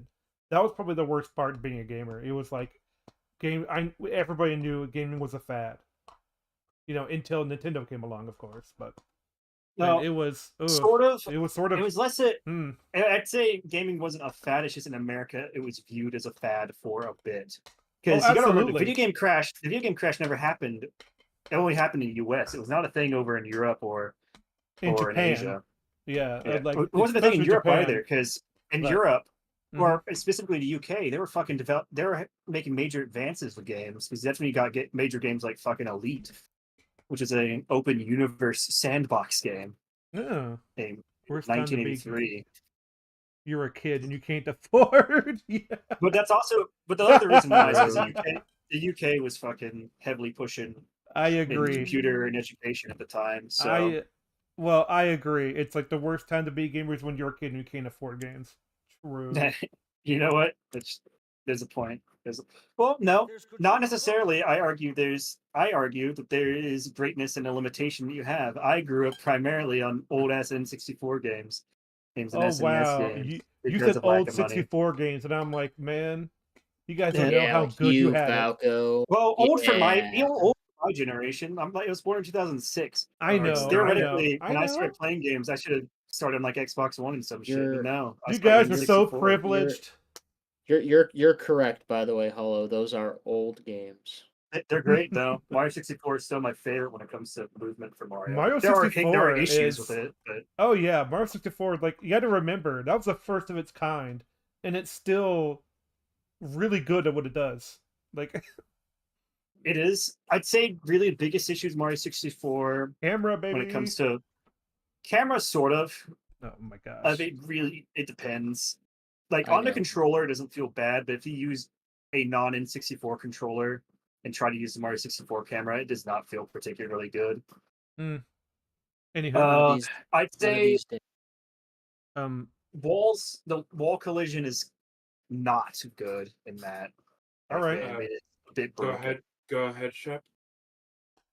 Yeah, no, that's fun. I was gonna say one of these days, Falco's got to tell us about life before the moving pictures. He's well, got to tell us the first back time in he my saw a day, they didn't make sounds. We only had 5 channels on their TV. 5. Back Yeah, in and my then day, I 5 wasn't able. channels. Back in And my he's- day, I didn't say it's kind of funny. Back mean, in how my old- day, how- the most important piece how- of cinema was a trip to the moon. Nintendo was incorporated back in like 1887. So how old are you, Falco? You'll never know. Anyways, Well, over 100. Did you know that Jeff Keighley's friends with him? Yeah, but does Kojima know that? And I also heard they nominated DLC for Game of the Year. Oh, Giving that's out actually a Lifetime good bird. Achievement Award to pre-order bonuses. Time to watch Keighley make a fool of himself again. Exactly. I love this show. More Jeff Keighley. Yeah, what a moron. Look at him. Bring it to us. Look at him just standing there. For the first that was awesome. But yeah, it is sort of. I kind of agree with Synthetic Man, where it's like they are sort of lampshading the issues that they don't really talk about because of the jab. It's a roast, is what it is. I agree. But yeah, major segment of the show, Troy Baker looking fruity as fuck, and our manless god. that took me off. Fuck. It's like He's looking fruity. How? Oh no! Fantastic. Oh no! statement. He's wearing a suit differently than other people. I guess he's fruity. Now. Oh no, he has a lapel or something. Ah. He's trying to look nice Hey, for the Game look, to be Awards. How fair, dare he? To be fair, he might not be saying that as a negative thing. Maybe he means it positively here. You don't know Maybe that. so, but it just took me off guard. I'm like, Yeah. It's a really funny statement, though. yes, it is. Next time, don't worry. Next time I call you a fruit, it's a positive. It's in a positive way. I'm talking about your underwear. Fruit of the Don't worry, Loom. baby. When I Yeah. call you fruity, I don't mean it any bad. Yeah, you I- look fruity today. I ate some cereal. It's called Fruity Pebbles. It's like think of a fruit bowl, honey. You know. Yeah. It doesn't mean you're gay. It means you're crazy. You're bananas. Honey, you look rather fruity today. Todd Howard come out to try and shill the Indiana Jones game since it bombed horribly. They even wheel out the corpse of Harrison Ford to try and salvage. Wheel out the corpse. Okay, that's funny. Yet That is- another yeah. failure by Machine Games. And together they give out the first major award of the show, Best Performance, and I gotta say these nominees are kind of horrible. As much as I talk shit about the Silent Hill 2 remake, I feel like Luke Roberts probably deserved this one, but just like last year, Star it's Wars clear there Outlaw. was a She game- sucked in her performance. That should not be up. Yeah, like I don't know about the Aerith, but I'm like, what's her face? Like I forget. Like He-Man Solo. Her name was fucking. Shit. it was at Kyle the tip Kyle of my Burt's tongue. Are you talking about K Vest? K K-Vest. Vest. Thank Yes, you. there Thank you you. It was at go. the tip of my tongue, and I just forgot. Yeah, her I know, name. because I think I agree with Az. It's He-Man Solo. Which is the worst insult, calling somebody a fruity or a vegetarian? I think a vegetarian. Game that didn't do so hot earlier this year that the Game Awards just had to shill, that being Hellblade 2. Nobody fucking talked about it or played it, but Well, hold on. If that's the same if that's the same main character from the first Hellblade, then I can totally believe that she earned that because she's a great actress in the first Hellblade. Well, the thing about like Hellblade 2 is Maybe that like no there's a one talked possibility. about it because it completely guts the original like Hellblade from what I saw. Right, Like- but you can have good performances and even bad stuff. True. I mean, True. do we know if it's the same actress though? I mean, even if it's a different actress, there's still a possibility the performance could be good. Yes, but it is the Yeah, same character. But by Synthetic Man's logic, no one talks about it. Therefore, it should not be a winner. I kind of agree in halfway because if it's not in the zeitgeist, it's then like never mind. Nobody's. I'm a freaking I idiot. mean, Okay. Yeah, If that's no one stupid, plays it, Falco. if someone doesn't play that doesn't mean it wasn't a good performance. That's fair. But if it was up for Game of the Year, then I would question it. Yeah, but it was best performance. So Correct. Yeah, you're Well, in right. theory, if a game is up for Game of the Year, it shouldn't matter how many people played it. I don't that know. fucking reminds me. Would God a of War fil- Ragnarok deserved. God of War Ragnarok Fortnite deserved is Game of the Year 2014 to 2020. That just reminded me, fucking. And Mhm. God of War Ragnarok deserved Game of the Year in 2022, not Elden Ring. That's my opinion now, Oh, and absolutely. I'll stand by that. I'm not going to go on an Elden Ring rant now. I'll save that for some other fucking time. Oh, yep. Really, I need to.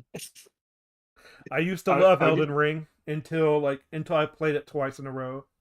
I mean, I used to love Elden Ring till I just played it too much. Until I played it, I didn't even get burnt out from it. Like even coming back to it, it's like the veil got lifted. And it's like, huh? it really becomes its own worst enemy because of how long it is. It's not even just because of how long it is. It's just it really relies on the exploration aspect. Yeah, that's and what I once you've mean. Completed that. There's It- nothing much of value under that. Not even the bosses are particularly great. Nope. And that's what you really needed to make sure it was good. But instead, no, it's all flashiness. It's like all right, thanks. The two bosses I really remembered I actually enjoyed was fucking Morgott and Morgott's let's great. see. My issue with Morgott is his health is too low at the point in the game you're supposed to fight him. That's my only complaint with this boss. And then fucking what's his name? Fucking one that keeps on going about his dynasty and some shit. I'm trying to remember. I don't know, but I'm going to continue for now. Yeah, good idea. Somehow it managed to win multiple awards, the first of which being Best Actress. Melina Juergens, the voice of Mrs. Hellblade herself. Is it sad that I wouldn't even know Senua's fucking name if it wasn't in the title? They just nominated her breasts. That was it. That's what they voted. Wow. Okay. That's a fucking statement. They just nominated her breast. Wow. You see, I can't remember her name, so her performance, it can't win. It can't win. I think it was just because of her breast. It's like, oh, okay, go fuck yourself, man. Oh yeah. I it's kind of funny. No, never mind. I don't want to go over Elden Ring. Nope, not doing it. She got Anyways, nominated for it. I almost got. We should have like a note thing for fucking quotes. That I fucking put that in. Oh, Yeah, put in the quote suggestion for like Synthetic Man. Listen. I'll be honest. I haven't played Hellblade 2. I haven't. Mhm. But but I've seen her performance in the first E3 trailer that they showed for Hellblade 2, and her performance is great in that teaser, and it's gameplay from the actual game. So just by seeing her performance in the trailer, I can see why they would probably pick her. But this man is being so fucking what's the word? Sexist? He's being Oh. no. I don't think. Nah. I don't think sexist. I Misogynist. no. Oh no, not misogynist. He's being dismissive. Yeah, dismissive. Yeah, well, it's specifically highlighting the part of her that's female. Like that's the reason they nominated her. Mm-hmm. Well, I think that's the joke he's making, but I'm not sure. I'm just being fair. I'm not. You can make misogynist jokes, but if we're gonna be, I'm just trying to be specific. I'm like, well, he's. I mean, if anyone here has seen anything of this guy, you know he is a misogynist. Yes, he is. I was gonna say, Froggo, that's a good point, but have you considered this? Woman. Woman. Fucking destroyed. I mean, I could see Nerdrotic making that joke where it's like, hey, look, her breast got nominated. Yeah, but he'd probably make it more so. He'd probably make that as not a genuine point. It'd be absolutely. Gary's perfectly capable of making cringy jokes. He's like he's fucking 60 years old, but like he'll at least have something to say. He'll like give his opinion on it. Well, he'll have a deeper opinion. Now, to be fair, with this one, he's just showing he just like is playing audio of his stream clips, and maybe that was just a little quip in a stream. Oh, absolutely. And not his actual point. Because that could very well just be what this is. Maybe we're just making some crazy point over a little stream clip. I want to give. I'm trying to give him best faith call. This is just something he thought was funny, so he put it in his video. Oh, absolutely. By the way, that is the same. That is the same character from the first Hellblade because it is Senua. Character or voice actress. I assume the same actress and character. Okay. I'll search it up and see if they switched. All right, I will continue for a moment. She won, and I'll admit it wasn't the worst choice. I mean, the fact then that why'd you shit on it that much though? You fucking asshole! At least it's not K-Best. Nobody actually cared for that game. She got nominated for her breast, but she wasn't that bad. This is very consistent. Yeah, this is very consistent with his character. I don't know what you're getting so excited about, Froggo. This is consistent with how he This acts. is his character arc of how he has none. Everything is shit, although I did like this one thing. Although, now that I think about it, this is probably the best of the worst options, but it's total shit. Oh, yeah, he has... It's sort of a contrarian bullshit. Yeah. Mm-hmm. People say I'm contrarian. I never want to be called contrarian again. Like... It's like he can never compliment anything for just being great. Not one little bit. He'll go like, "It was decent. It wasn't that bad." It's really it makes it tough to realize when he's genuine or not. Like he's so fucking dismissive about everything. Face even is, I forgot, from Star Wars Outlaws got nominated, and you guys already know I'm Aerith's #1 hater. I fucking hate Aerith. Stop shoving her down my throat. She should be fucking dead. So those would. Oh my god! Doesn't she die though in this game? Yes, that's their whole deal. But the thing is, though, the game wants to give Aerith more scenes, to make the death even more tragic. And this guy was like, "Fuck Aerith, I want her to die." I love the how they sort of double dipped with that in the Final Fantasy VII remake. It was Jesse, and then now it's Aerith, and I'm like, man, just do the whole trio. Have Tifa die in the next one. Do it. I dare you. Have Tifa die. Been the two that actually pissed me off, so I can live with this one. For the next segment, we have the first. What? Hold on. Did I just? Wait, hold on. My throat. She should be fucking dead. So those would have been the two that actually pissed me off, so I can live with this one. For the next segment, we have the first major game reveal of the show, and the. I have no idea what that was. What just happened? What are you talking about? Did I go through time and space? He says, like, what was he talking about? He's still talking. I think he went to the fucking Ares from Final Fantasy VII, and then he talked about No, no, of the voice act. If I was the fucking in Yeah, voices, I know it's something to just do with the the voice Wayne one's actresses fine. that he was complaining about. But no, I'm no, like, no. okay, So, Synthetic Man, the reason his voice changed during that moment, or the audio of his voice, is because he was playing a clip from his video of Final Fantasy VII Rebirth, and then he cut back to his normal audio for this video, and then he cut to the next topic. the reason why I'm confused is because like I don't know what that clip is talking about. So I'm like, all right. It just says that he fucking hates Aerith, I guess. I don't know. I Yeah, don't know if that that was all. That was all it was about. It was literally all it was about. I have no idea what he's saying there. It's like I still don't know if he hates her.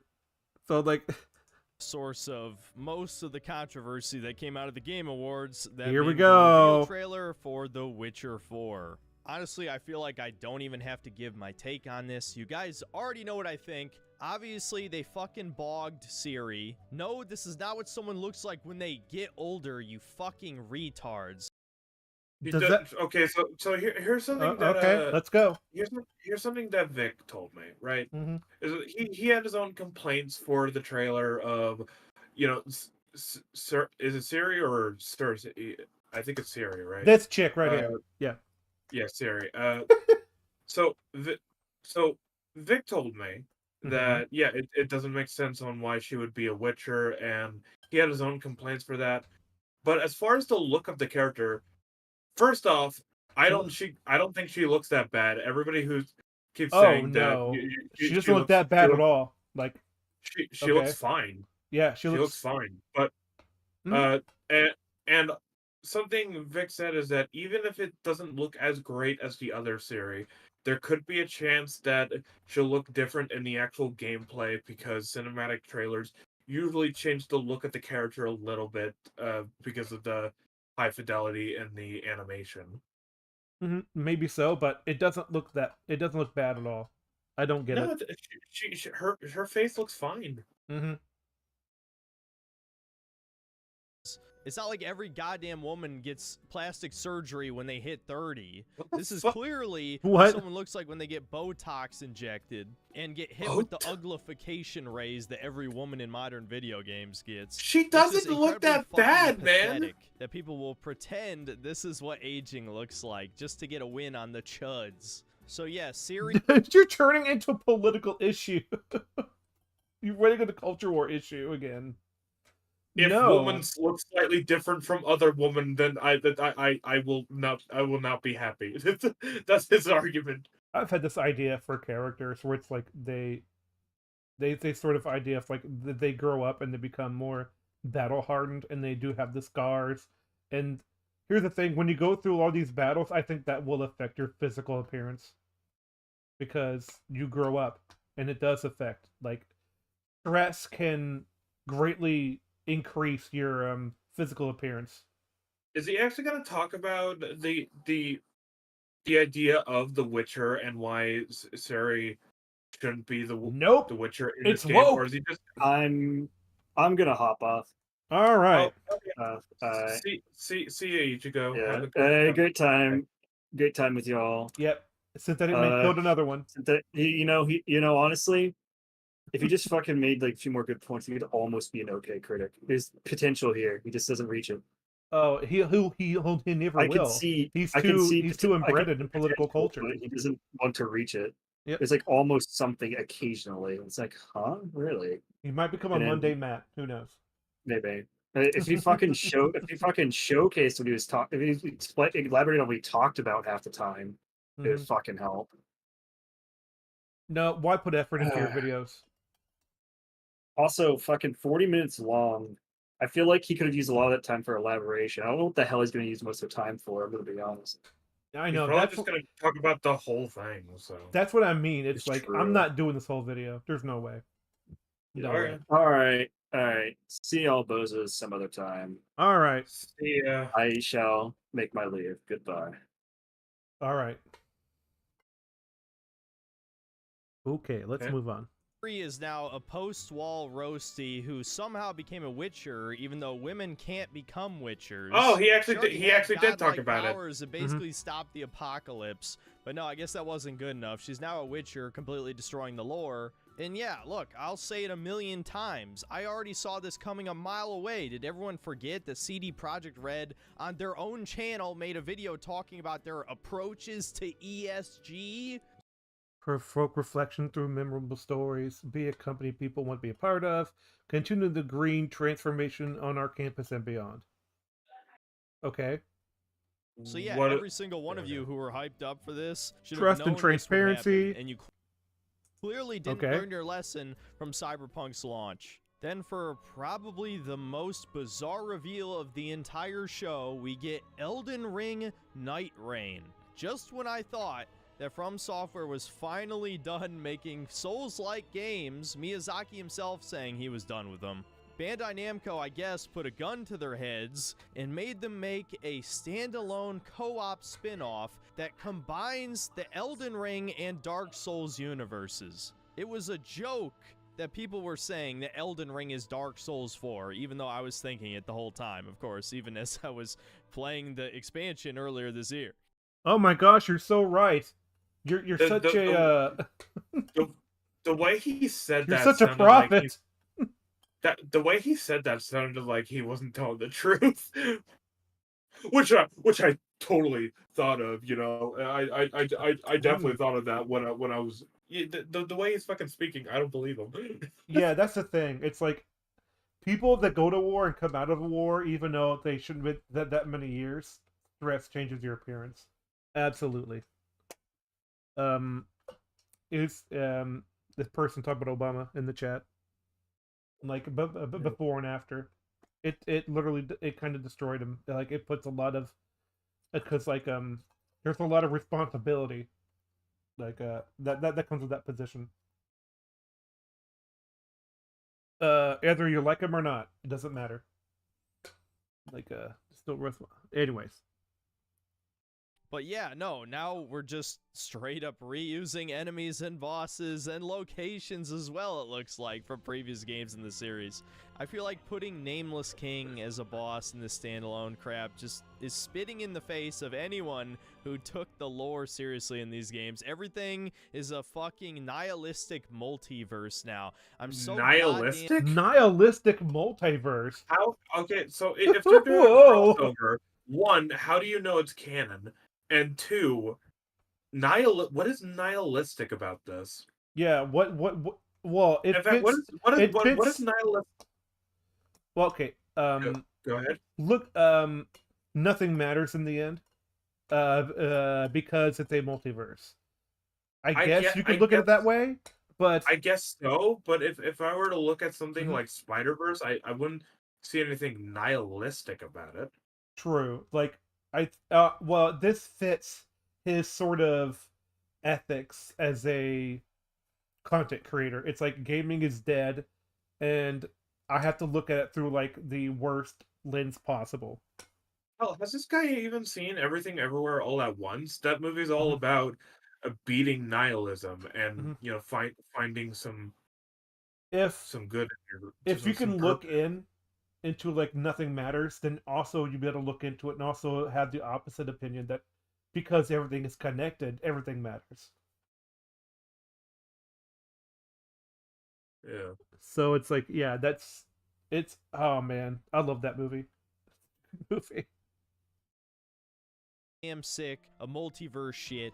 But yeah, worst case scenario, this ends up basically just being an asset flip with forced multiplayer and the same exact gameplay as Elden Ring, just with new Ashes of War. So at the end of the day, it'll be at least a 7 out of 10. After an ad break where basically nothing of note is shown, the celebrity who funded the Tales of Zhao, whatever the hell it's called, the Afrofuturism game that bombed horribly earlier this year, reads out the nominees for Best Action Game. Yes, this is probably the only real improvement over last year, if you'll remember, and I'll forgive you for forgetting. Best Action Game was not given out on stage last year. You know, only the biggest fucking video game category outside of Game of the Year was given just a footnote in last year's Game Awards. Now, thankfully, it's given out on stage. But there's only one problem. What the fuck does action game mean? Call of Duty is competing with Black Myth Wukong? Yes. They are both action games. Yeah, the action means like high pumping excitement. Look, if It you want to doesn't talk about it doesn't refer to genre. if you want to talk about the quality of the games, that's one thing. But you didn't say that. You said what does action game even mean? And then you bring up that Black Ops 6 is next to Black Myth Wukong. It's just like, yeah, Both have action in it. yes, Sounds like they're both action games. that sounds like the start of a conversation. Yeah, it's you didn't. I don't know what his point is yet about what action gaming is. So, and also that's Stellar Blade. Oh yeah, it is. Duh. Does no one see a problem? And the reason No. for that is there hasn't been a best shooter or best FPS at the Game Awards in like 8 years. Really? I can somewhat agree with that. It's just Wow. not having an FPS category. Yeah, that's understandable. However, it would be better to go on a wider range with best action game, because FPS games are action games and they can be combined with other types of action games. So I think singling out it in one category of best action game, it isn't technically a bad idea. It's a fine idea. Yeah, I don't necessarily think it's a bad or good idea. It's just I sort of have to. I think I agree mostly. It's like you do need like a different sort of category for shooters and then go for action.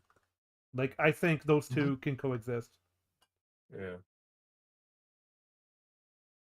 So yes, now hack and slash, action RPG, FPS, and third-person shooter are all in the same category. What a fucking joke, dude. And I actually predicted the winner for this one during this. Okay, so why is it a joke? Do you expect us to understand why it's a joke? Is it inherent? I don't think it's inherent. Yeah, like I don't think I don't think that's inherent. Like whether it be Huh? I think I think the way you could approach this, if you wanted to say like, well, action is too broad. I think all of these different subgenres should have their own award, but then at the end of the day, like if you want to put a bunch of games that were also in those categories and as a candidate for best action overall, I don't think that's a big problem. But I think because like we were saying, there are action games, but if it's such a broad category, then it would only make sense that it would have other subcategories to more accurately display like why it's significant as its own type of action game. You also gotta remember that the Game Awards and stuff like the Game Awards and Oscars, they don't exactly have unlimited time. They do have a time mandate. So they probably couldn't find enough time to separate all these sorts of awards and stuff like that. And they probably just found enough space for just action games. That's probably Oh, sorry. No, if I were to say action games, that's interesting. So why don't we have subcategories? So we don't have enough time or blah blah blah blah. I'm not dismissing anyone's thing on that, but it's we need to make sure that these action games are the most action type possible, or we can go the other direction. It's we need to broaden another category to make sure that these action games that we don't fit certain type of action games in it. We try to stick to one specific thing. That's I think you need to give RPGs and shooters their own category. At least so we can fill up action games with more games that are action focused. Yeah. The stream, I'm predicting it's gonna be Black Myth Wukong wins. China's got to get a win. This is China's win. And the Game Award goes Yeah, I think that was the winner. Or was that Game I of the knew it. Year? I knew it. Called it. China wins. And yeah, I have China wins. Hold on, let him. I hope he explains this. to say I have Fredo. no real complaints here. I think Black Myth Wukong was pretty good, and I think it's obvious that China had to You win see? at least You one see? award during this show. As China That's at least had that's to the win pattern. one award. He This did is- it. He did it again. He's Yep. like, God damn it, this game. Of course, it's that game. Of course. I can't really find any problems with that. Well, that because What? he's a contrarian to his own points. It's amazing. Yeah, but China. You never. That's what happens when you live with your mommy. Oh boy. Remember he had to pass out candy. You know, it's tough. Yeah, I remember that story. Yeah. Jeff builds up the next major release, I couldn't help but feel like he was cheating on Kojima, because instead of showing Death Stranding 2, he actually showed the next game from the creators of Shadow of the Colossus, Yep. which, just like I already said about Warren Spector earlier, there's no reason you should get hyped about this because The Last Guardian was not that great. Now, of course, I hope this game ends up being... I played The Last Guardian, and it was a mixed bag. I have only seen gameplay of The Last Guardian, and yeah, lots of people were frustrated with the AI companion, Trico. Yes. But go ahead. Well, the reason why I called it a mixed bag is because yeah, the AI, it doesn't necessarily suck. It's meant to be this wild thing, and it's supposed to reflect that. But it makes it feel like that you have no control over a game. They're trying to make it an experience instead of a video game, which is, it's kind of like a philosophy thing where it's like, what is a game without it being a game? You know, it's like. See, the thing is, he didn't say this Sounds about terrible. Last Guardian, but I assume he's keeping Mhm. a consistent thought on this. Is that he likes to say that, you know, game developers that come back years later to make a new game are like hacks and stuff like that. But if he thinks the same way for the guy who made Last Guardian, I would not call him a hack, because it's clear he wanted to try a new idea Yeah. that, you know, wasn't microtransactions. He's an or anything. artist. Like Yeah, he's someone who wanted to try a new idea for his game and try to innovate on it. It's just that he wasn't able to make it work properly. But I'm still excited for this new game. It looks think pretty it worked neat out. from what I've seen. I'm the opposite. I think it worked out, and it did what it's supposed to do. It's just this wild animal that doesn't trust you, so it's going to do Yes, whatever it but- wants. And that, I but bet- the problem is that it makes it really bad as a game mechanic. Yeah, because I was Well, about to say Well, something. it's bad. Something I've learned from Rags when he was Yep. talking about Battlefield 1 is that Hmm. you can make games more realistic and to, you know, give the player immersion and stuff like that. However, if you were to add something like actual trench battles from World War One, or your guns jamming at random points, because they can do that in those times, and even today, it wouldn't be fun. You are giving the player more immersion and stuff like that, but it would really annoy the player if you added mechanics like that. So adding a mechanic like Trico being a wild animal, Mm-hmm. that it brings in more immersion to the world and stuff like that, True. but it's also really goddamn annoying. Yes, it's a bad mechanic. Sometimes I don't always want to be being immersed. constantly notified as to the fact that I'm playing a game. Mhm. Sometimes, like, if the game, like, I'm saying sometimes, like, it's counterintuitive, like Falco touched on. It's like, well, Mhm. where's the verisimilitude? Verisimilitude, yeah. Verisimilitude. I mean, it's actually counterintuitive to Mhm. what you're trying to do. Because It's like, like yeah, oh, you could sorry. have you basically could have done this mechanic, but basically integrated into the game a way to make the beast listen to you more and more until, like, there's no distinction between what your commands are and what the beast does. Yeah.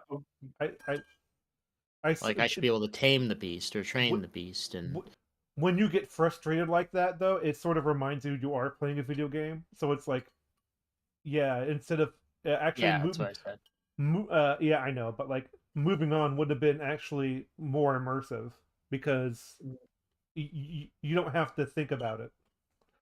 One way Well, like, you could why am I keeping this dog around? Hmm. Like, what use is it to me at a certain point where I'm like, I need you to do this thing, and it won't. And I'm like, well, I guess we're just gonna sit here because I'm trapped. one Oh, wow, this way is so immersive.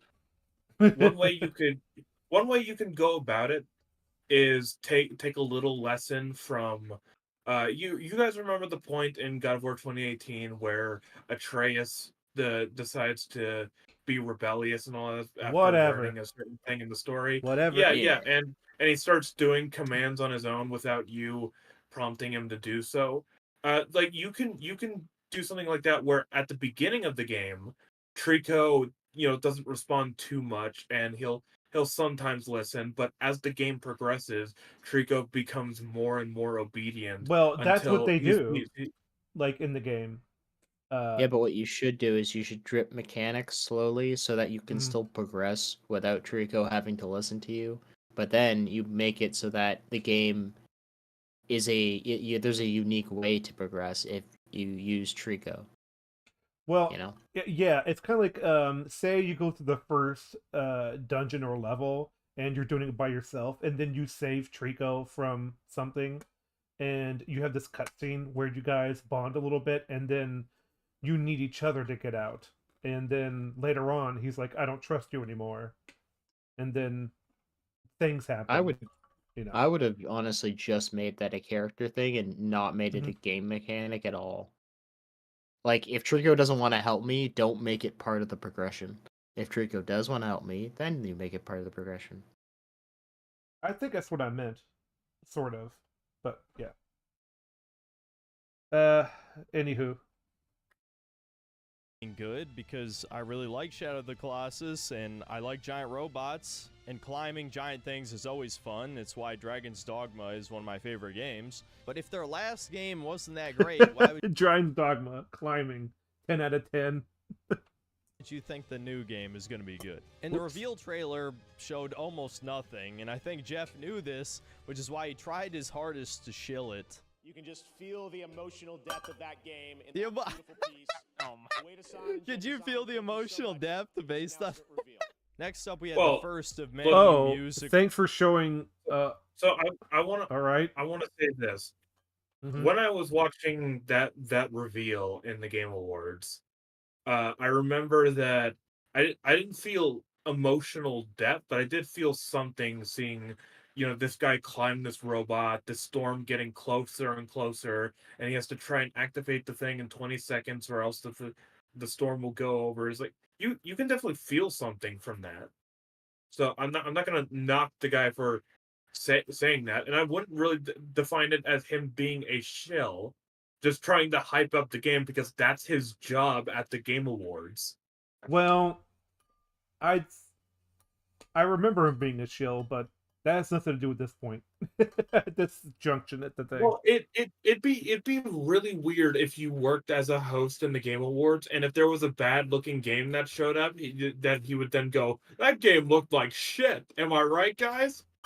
Yeah, he kind of does that. He does that laugh where he goes, "Agree with me." It's like- Agree with me. Yeah. Like it'd be funny if he did that, but at the same time, it's his job, Well, and if he He's trying to Mhm. entertain. Like, yeah, exactly Oh, like absolutely. you said. Mhm. yeah. He's not there to take a shit on a game. Oh, absolutely. It's like when they do interviews on the red carpet. It's like, so your movie's coming out. Yeah, it's gonna suck. It's like no one's gonna do that. Yeah, you're never getting hired again. Yeah. Now, would I personally want his job? No, Oh because then I no, wouldn't have dude. any. You I have wouldn't to. have any freedom in what to say. Yeah. You pretty much sold his soul. Like he's literally an installed chill. But like, but Well, I what do you saw- want him I to don't do? It's like, I don't think it's necessarily him being a shill. It's just that, listen, the Game Awards are coming up. These games are going to be announced. Just don't say anything about it. Just try Just to be hype people positive. up. He's Well, just a hype man. yeah, Like there's yeah. nothing chill. There's nothing to chill about it. Like if he's just yes. it's like, okay, here are the games. Try to find creative ways to get people excited for them. Yes. Like that's part of his job. Like I don't feel like Yeah. there's anything like to criticize there really. Oh no, I'm just He's not really giving any opinions on the game. He's just describing how he feels. I'm not talking about that scene in particular, but he is put there for that reason. Yeah. Segments. I feel like almost a quarter of the show this year was just music that I couldn't listen to since I was streaming it. When over half your show is commercials and a third. Welcome to the Game Awards. I don't even think. Part of Can you what's- get it? Hold on. Game Awards has tons of people reacting to them. Would they? Unless it's like licensed music Yep. from is. from It like is. pop songs or something like that. Oh, it is. Well, Well, I'm talking about the licensed songs that games will like disable. But if it's like normal game soundtracks in the Game Awards where tons of people react to them, would you really be copyrighted for that? maybe so. Like So you'd be surprised. You would probably be they might have to be more careful with it's with the music's association with the clip from the game awards specifically. If it's a game, if it's a soundtrack that's already in a game that's been released, then you might be fine. But it's like it's a even first so- time exclusive sort of thing. Like, oh, it's the new Zelda game with the new Zelda track. I could see that getting copyrighted because it hasn't been released yet. All right. But let's see. What am I trying? For a couple of reasons, because like maybe the distribution of that song needs to be through the official channels before it goes through fan edits, so they can get their clicks as well. There's also like embargoes. There's what am I trying to think of? Like there are some songs that I still get that I got copyrighted for streaming games. So it's like it's insane. So, anyways, left is just fucking songs. Do you even have a show at this point? For the next reveal, we have the first gameplay trailer for Outer Worlds 2, and like I said years ago at this point, Outer Worlds was shit. And it's looking like Avowed is gonna be shit too. In fact, I'm really surprised they didn't talk about it during the show at any point. The first Outer Worlds was truly one of those games that midwit socialists overrate because hating capitalism is their only purpose in life. And it's your only joy in life.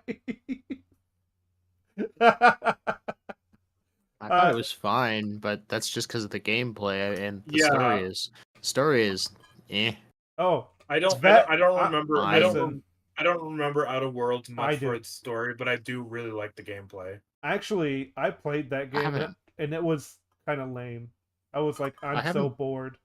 Yeah, I only played it once, and it was back when it came out. Yeah. Or sorry, it was like 2020 or something. 17 or something.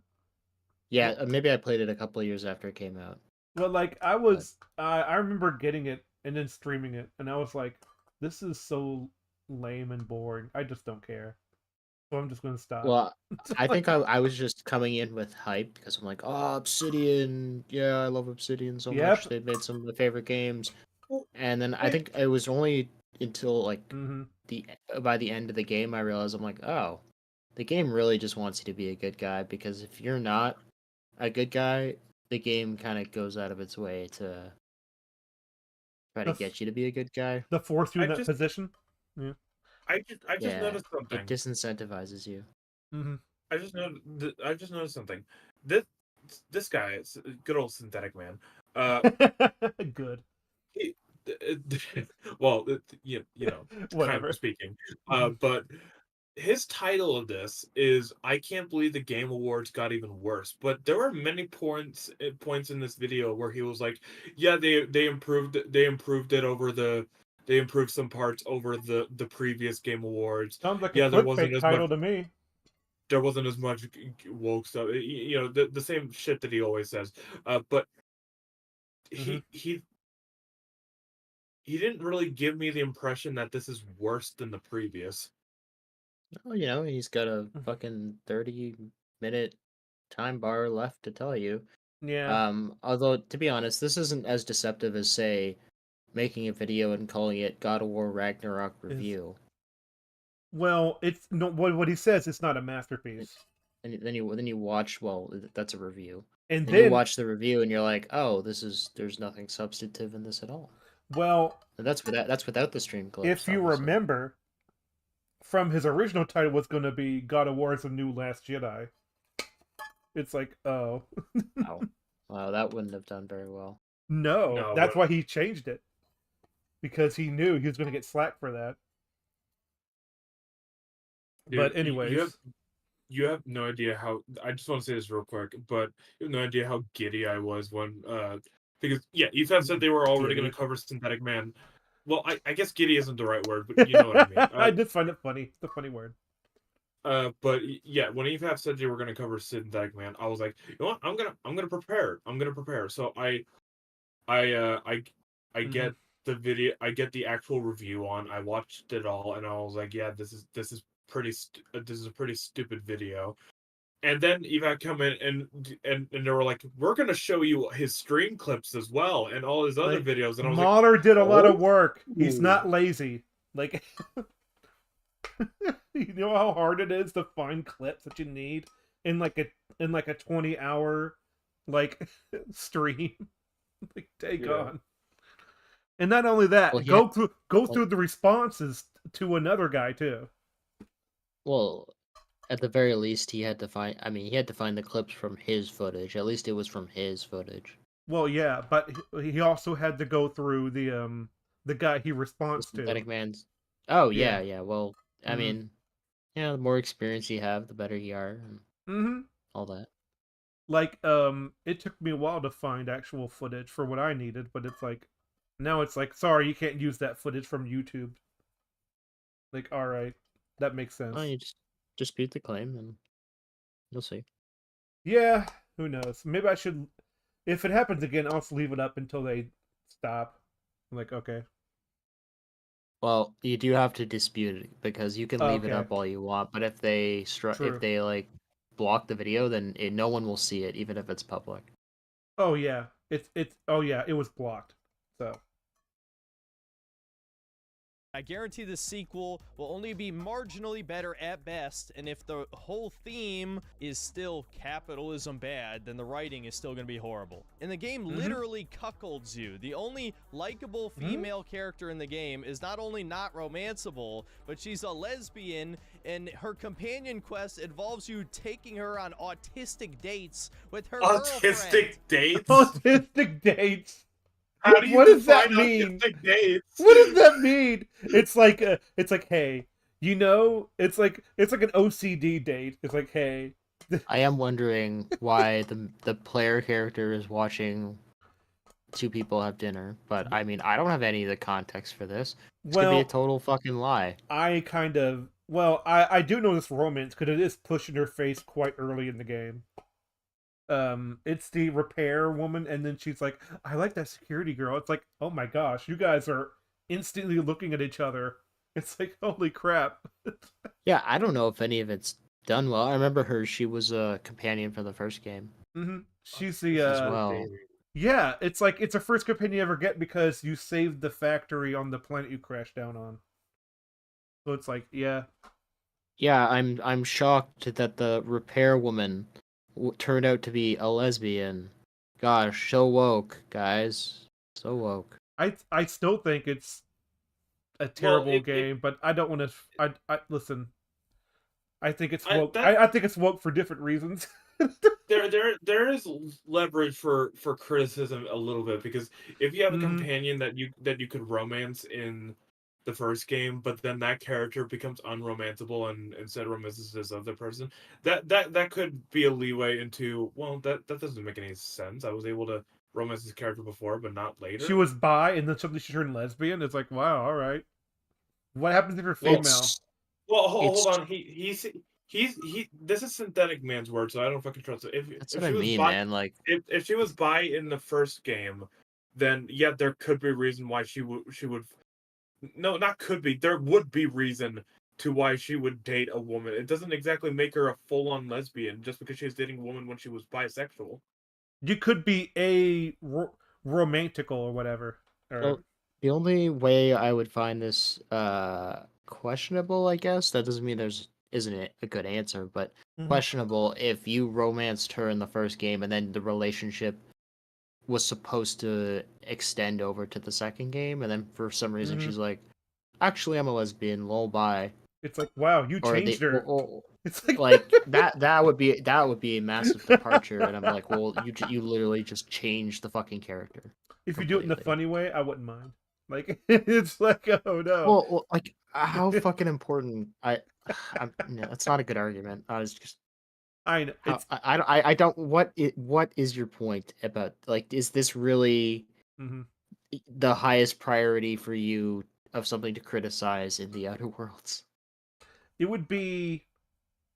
I don't know if it would be even on the list. In order to criticize stuff, it would be like maybe it'd be on the list for like characters and be like, or like on like companions, but that wouldn't be the first thing on my mind. I don't recall the companion system and like whether you could romance people and all that. I don't remember it being very deep. Anyway, it's been a while. It's been a few years, so I'm a little rusty on the specifics. But I don't remember it being that deep in the first place. So like, it's really when I was playing that game, I wasn't really thinking too much of like, oh, is there like one companion that I want to try to romance? I was just more thinking about the quests and the choices I was making and the gameplay and. Well, yeah, companions kind of fell to the wayside a little for me. A lot of companions in that game is a lot like it's like, who do we ship? That's what it feels like to me. It's like, wow. Well, what I remember specifically was I went into it and I was like, I'm gonna buy this game instead of Cyberpunk because Cyberpunk at the time was released in a horrible state. I'm like, I'm gonna play as like a bad karma corpo. You know, like, yeah, I love capitalism. Golly gee, I love capitalism.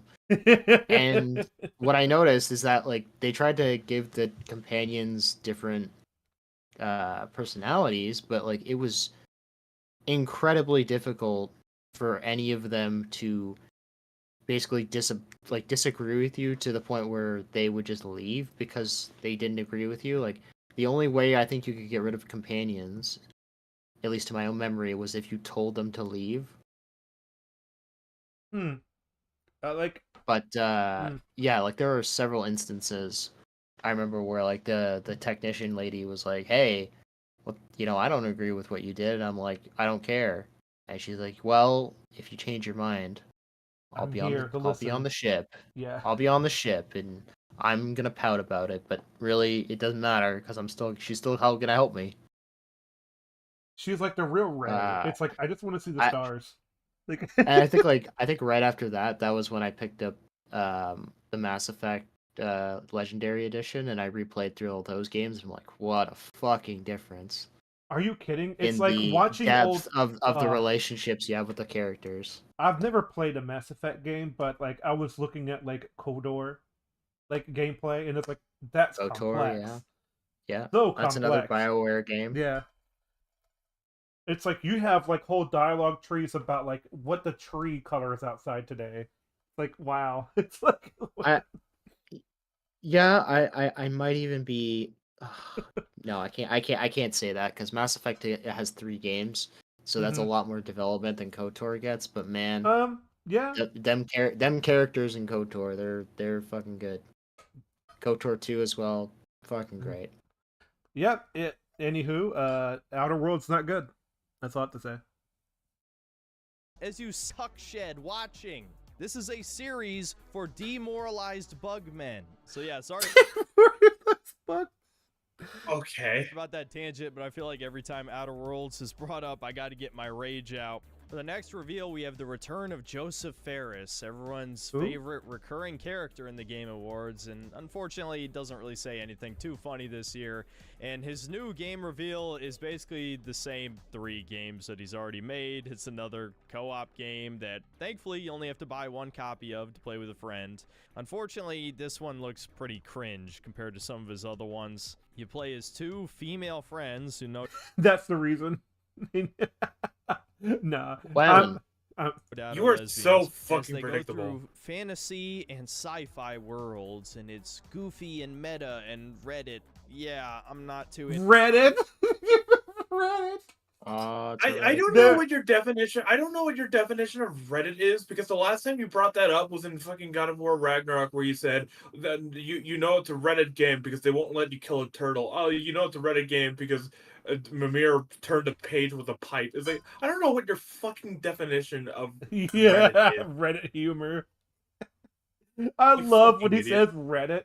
It's just hang on. I need to check this in my bingo. Like Now, admittedly, when I saw the trailer for this, I wasn't really buying the companionship between these 2 characters. no.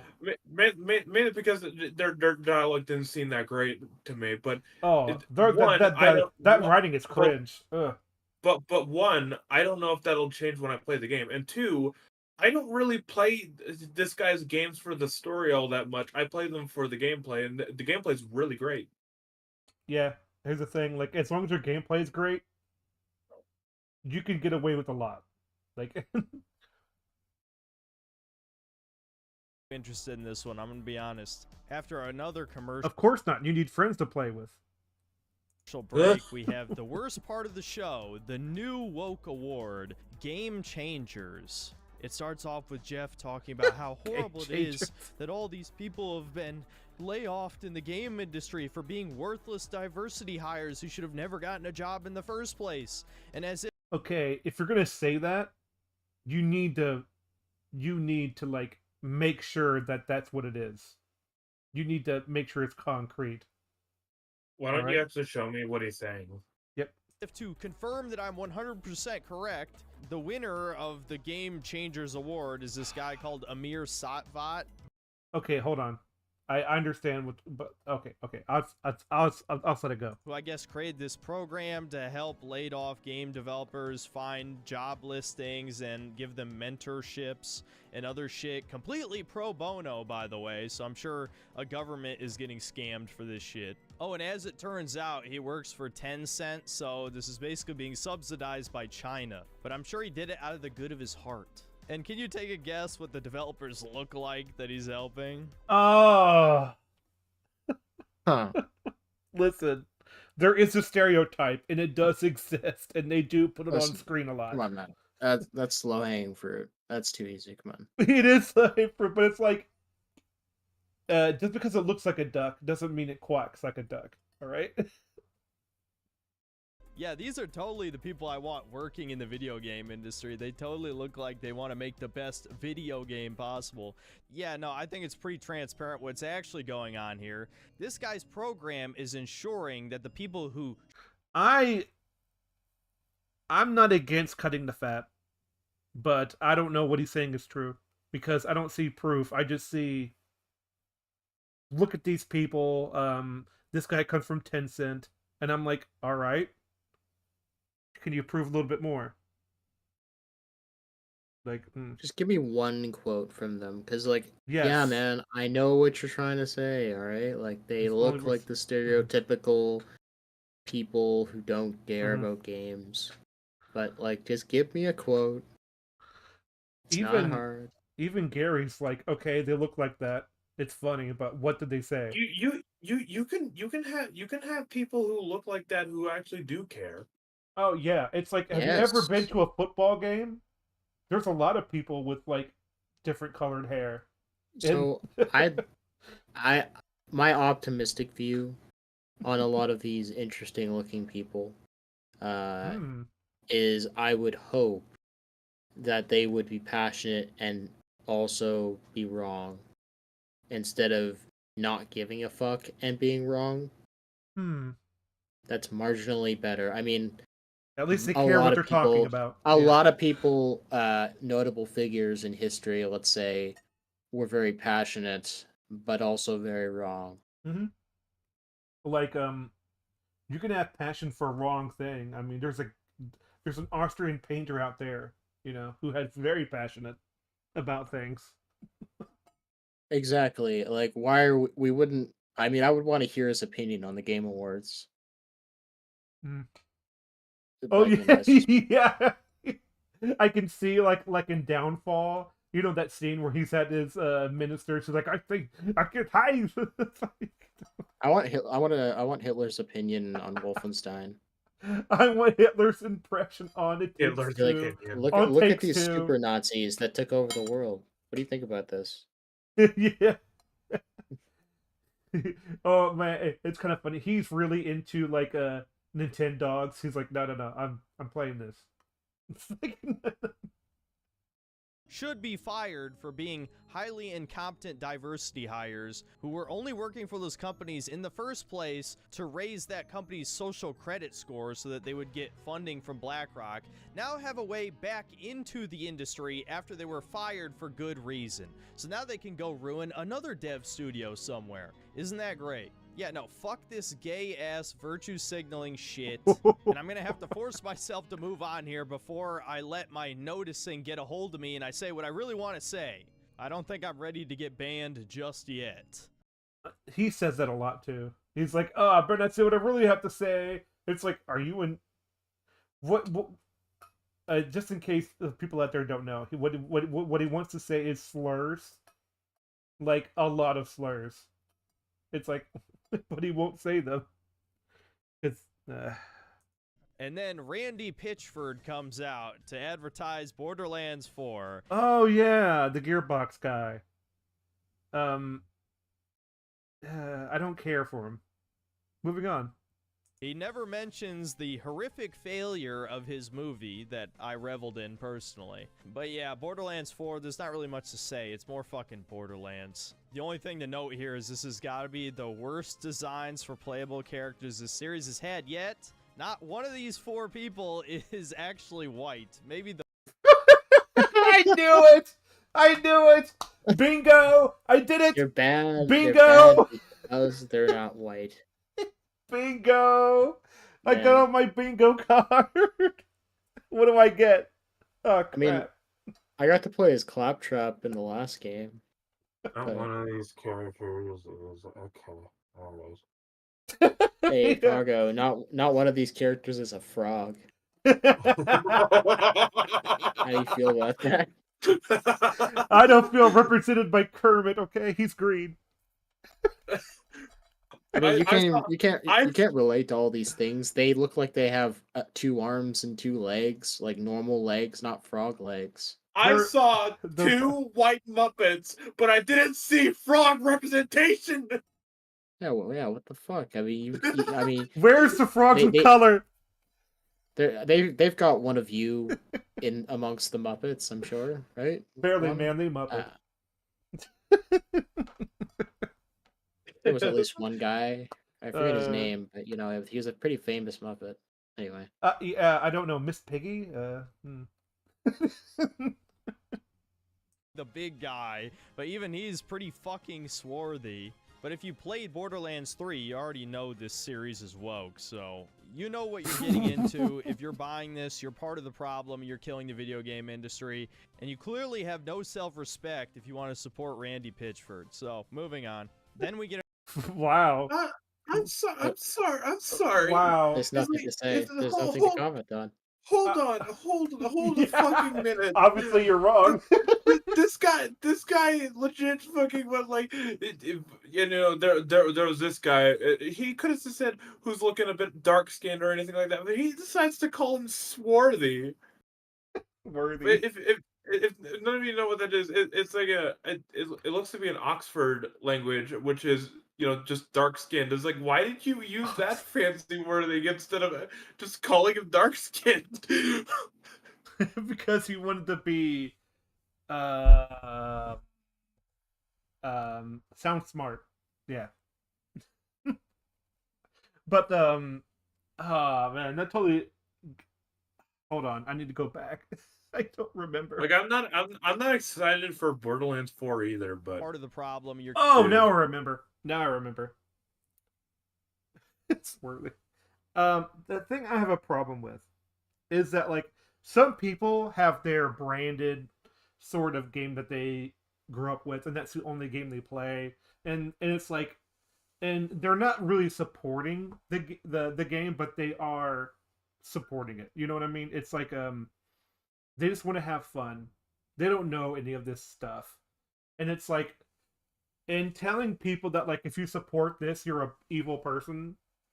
Yeah, that's not how you win over hearts and minds. That's what I'm saying. There's some innocent guy out there like, I'm just playing my game, dude.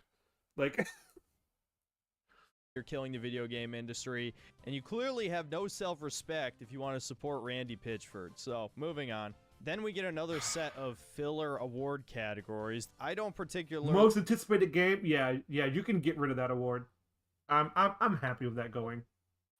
Although, I mean, Yeah, I agree. it's more like a subjective type of award where it's just like, hey, Well, what are that could be most used for anticipated another for? award that's needed. I agree. You could split up. I don't know. What award would you guys create? I mean, I think I would split Action games. RPG. Oh, Maybe yeah. split RPG from JRPG. Yeah, maybe. Get a few more JRPGs in there. So I feel like this guy is going to say none of these games look exciting to me, and he'll probably call Ghost of Yotei and Grand Theft Auto 6 woke because that Yotei has an all-female crew, and Grand Theft Auto 6 has a woman as the main character. So who knows what he'll say? What will he say? Not just a woman of color. So, Oh yeah. I love the way you said color. Color. Woman of Color. color. A woman of color. You heard that, Rags? There's a woman of color out there. Oh my god. Really care about any of these categories. Helldivers but I do 2. find it a Woo! little strange that art direction isn't important enough to be on stage. Best art direction? Also, I fucking called it. He was gonna say that I'm not really interested in any of these. Well, you're not interested in anything because they don't suit your taste. It's so projection. Wait a minute. Best art direction, I can get on board with that. Yeah, I can. Absolutely. That animation in the back. Is that Arcane? Arcane? Is he finally gonna fucking talk about Arcane? Oh my god, I'm excited. I think no. After yet another commercial break, we get another musical performance. I swear we've only had about 5 minutes of the actual Game Awards show. Talk about it. I kind of feel that way too. About like when you watch certain award ceremonies, it's like, can we get to the awards? The thing we're here for? Like, all right. But that's just me. In between commercials at this point, this is worse than actual cable TV. And we finally get another major review. Damn it! No, it's not going to happen, dude. Son of a bitch! He didn't even watch the first Arcane stuff. He probably thought that was woke too because there's a lesbian main character. God damn it! I want to hear this man's opinion on this show so bad because I know it's gonna be a fucking awful opinion. I hated season 2, but this guy probably didn't even like season 1 from how he is. I know. Well, no, why would he? It's fucking woke. It's Dude, look at the character's haircut. Woke. Oh yeah, it's true. Reboot. As someone who doesn't care about fighting games, I have no personal interest in this, but I'm sure some people are excited. Then wow! Welcome to the opinions as stated. Like, whoa! Man, this guy. You know what? This guy. I don't care. Opinions. I don't care, but some people will. Wow! You did it. You made an opinion that no one can disagree with. And the next trailer is for a new game called Project Century by the creators of Yakuza. And it looks like it's basically just Yakuza in the early 20th century. So I'm sure if you're a fan of that series, you'll like this. Oh And my finally, gosh, that after looks what great. Felt like an eternity, yeah. Jeff Keighley brings out his boyfriend, Hideo Kojima, to ramble on. Because of his boyfriend. I don't know. Okay. Why? You're just full of like kindergarten level insults, aren't you? Yeah, it's like his boyfriend. And I'm like, all right. If I said that to you, it's a joke. When he says it, it's like an insult. So it's like, Yeah. About game direction for what feels like 10 fucking minutes. Kojima was going on so long that the translator wasn't actually translating what he was saying and just reading off of a script. Now, if you hadn't already read up on the nominees for the Game Awards beforehand, you might be extremely confused why a game called Balatro is here, which people have told me apparently a shit ton of streamers and content creators hype the fuck out of. wow. Oh, so- it so- can't just so be I- a good so I- game. It can't be a good game. Hey, Crow Galligan, if you're watching this, you're just a fucking streamer hyping this shit up. You don't actually Exist. you don't actually like this game, right? I just find Doesn't it make the sense. idea. It's like, I bet he's going to say, but I played it and it's fun. In case you're like me and hadn't even heard. Hey guys, sorry to pause, Mhm. but I have to go. Something came up, All right. so I hope I mean, if nothing you- critical. No, it's fine. I just gotta do something. It might take me an hour or two, but I mean, if Alright. you guys are streaming a long time, I might be back in a couple hours. I don't know about that. I'm in about a half an hour. I'll probably stop. So. All right. Well, see you later. All right. See you later. Thanks for coming by. Thank you. Bye. Synthetic Man defeats another one. Yeah. He has a high kill count. Yeah. Anyways, we're alone again. Alone again. Heard of this game 2 months ago. It's a roguelike deck building game based around poker, and it got nominated for like 3 major categories at this year's Game Yeah, it's a game. You should be happy. Awards. I have no idea why. Is this proof that streamers now have an influence on what gets chosen for No! It can't be that the game is good. It can't be. That's a fun game. Okay. Yeah, I It think that influencers. okay. I think that maybe they should have an influence. Maybe not so much as total influence as what he says to be a nihilist about it, but like, or I should say doomer, not nihilist. But like, Yeah, Doomer. it's okay for popular games to be put on a pedestal, like, because it's an awards, and if it's popular enough, it will get the attention of said, award people. Like, what are they called? The award committee or something. Like, it just follows. It's not that hard. the Game of the Year awards? I don't know. In any case, it clearly Of course you don't know. That's your whole, like, life online. You don't know. I'm sorry. I'm being a lot more ruthless now. It's doesn't okay. belong here. But thankfully, the winner of Best Game Direction was actually Astrobot. The fucking baby game Master Race be eating good tonight. For the next Baby Game Master Race? Because it's Sony? Master Race? Because it's Sony? Alright. major reveal of the show, we get the return of a classic game franchise, Turok. And unfortunately, it is a co-op third-person shooter. Once again, the Oh my gosh. I don't like the way she, has that nanotech suit.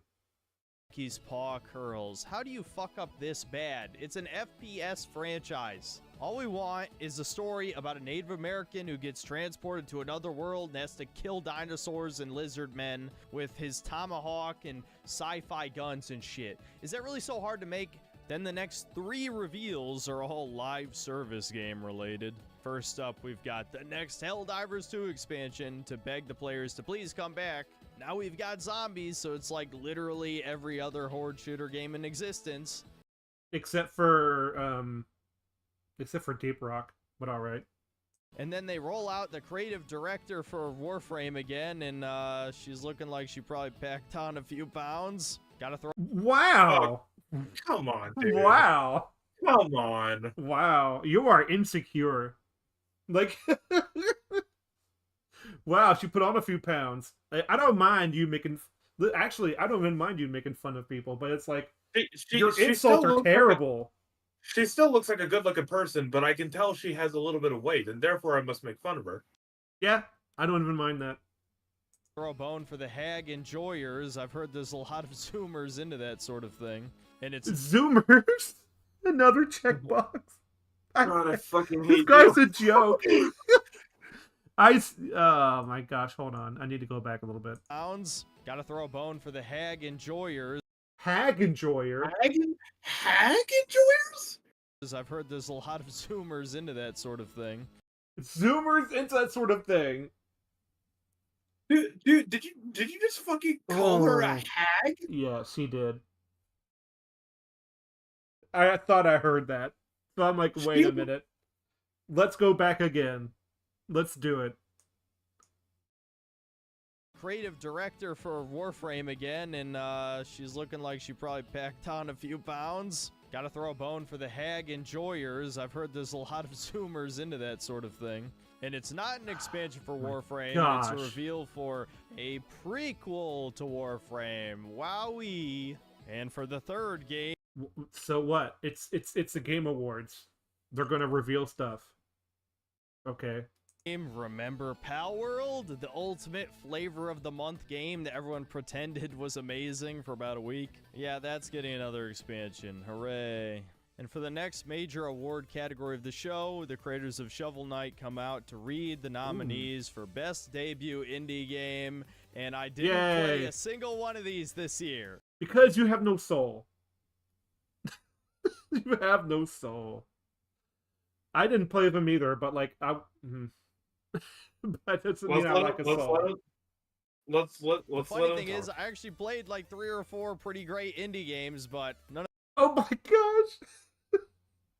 He does it all the time. He's like, I never played any of these. Well, I played a few indie games. Got it. None of them were nearly popular enough to make it here. And of course, the winner was Balatro, because this is truly the best indie games have to offer. A roguelike deck-building poker game. What's wrong with that? You didn't play it! You didn't fucking play it! What if it's good? What if you like it? It can't be good, you know. It's like saying Stardew Valley is just a farming simulator. Like, we don't have any of those. It's oh my god. Imagine if someone said that. It's like, that's what you just said. I'm sure it'll be replacing AAA any day now. For the next... So what if it doesn't?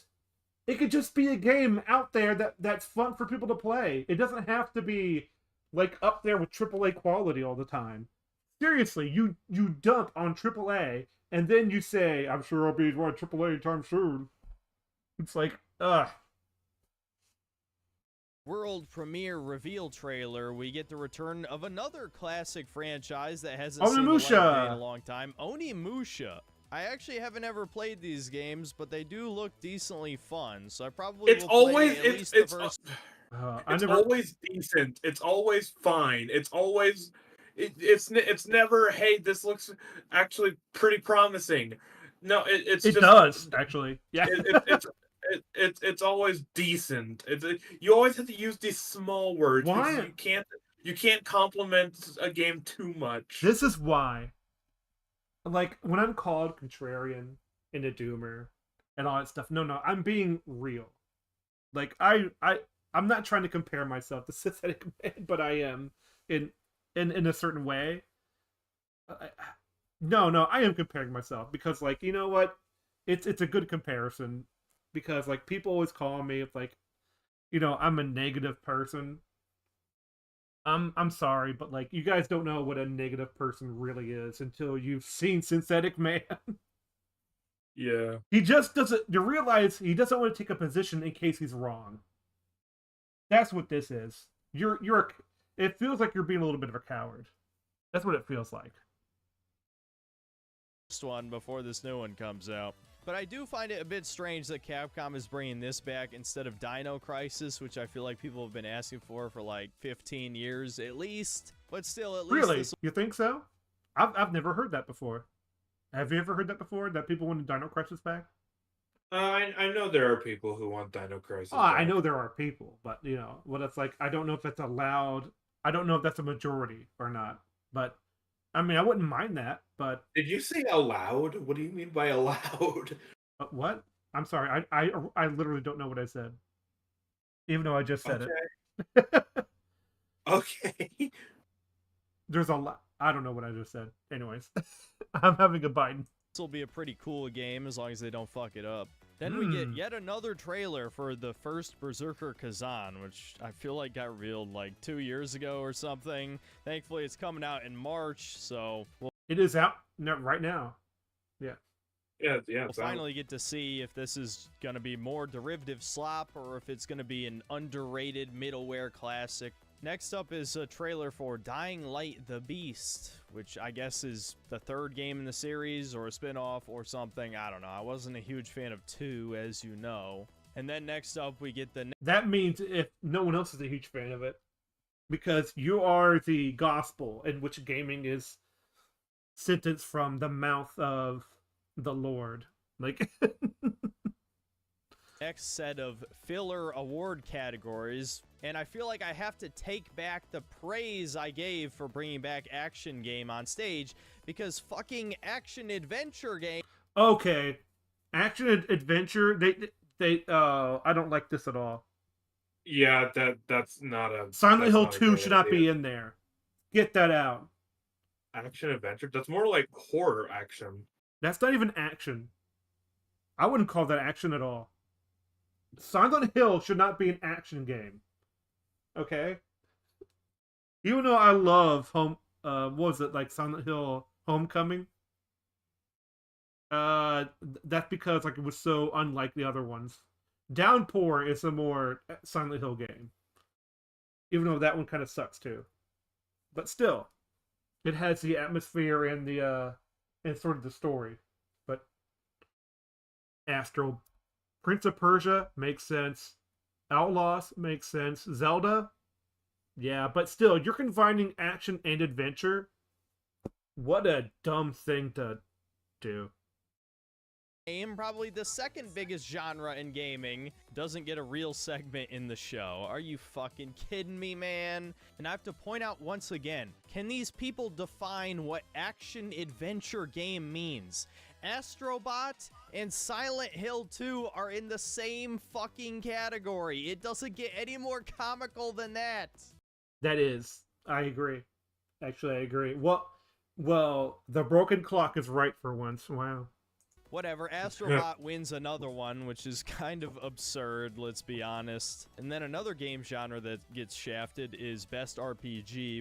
Okay, Elden Ring. Yeah. I don't know if that's... It is an RPG, but it's definitely more of an action game than RPG. I still don't think DLC should be included. I don't think it should be either. But then again, it probably could be if it's big enough. And yeah, it's big enough. So okay, I'm fine with it. Metaphor, like a dragon. All right, Dragon Dogma 2, cool. There should be a best DLC then. Like, I know he's gonna have issue. Mhm. I know he's gonna have issue with Final Fantasy VII Rebirth. Which I think has gotten shafted every year I've covered this, at least as far as I can remember. Obviously, I forget these shows. I wonder if he even plays RPGs. It doesn't seem like up his alley. Because, you know, you have No, to... I believe he does play RPGs. Like, but he has to think. True. It was less than a week after I see them. And the winner is Metaphor, which I'm not going to comment on. I've definitely seen some questionable screenshots about the political... Equal competition doesn't mean equal footing. Their very aims of freedom and balance could spell doom for the starving weak. Starving weak. Okay. That could be his position. Like, that could be his character position. That's fine. Just because someone has something that could be interpreted as a social justice message doesn't necessarily make it so. It's not about the message itself. It's more about how you deliver that message and through character and plot. It's that simple. Content in that game, but to be fair, that's without context, so sure. Wait, hold on. Let's go back a little bit.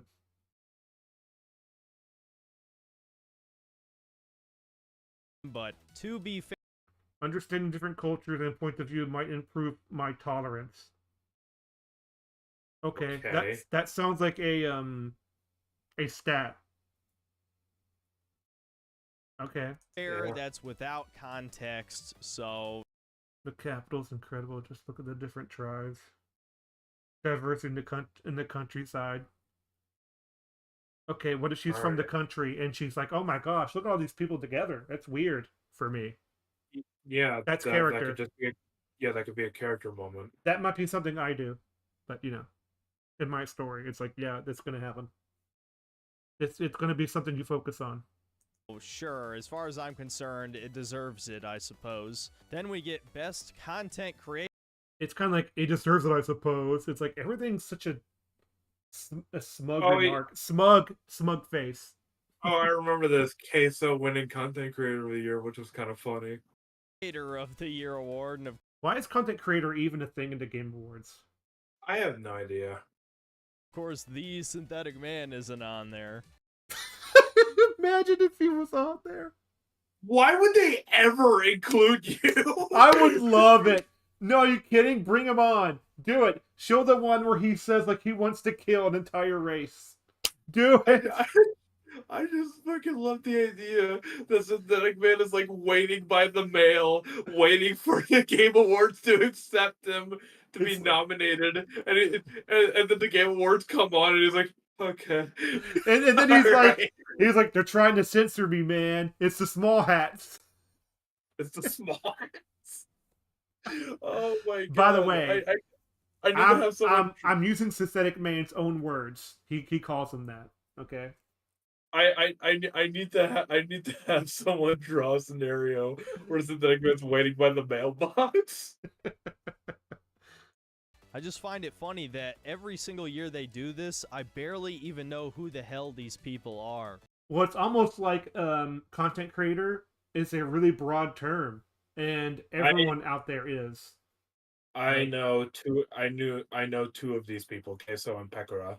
It's these because like content creator on YouTube is such a broad thing.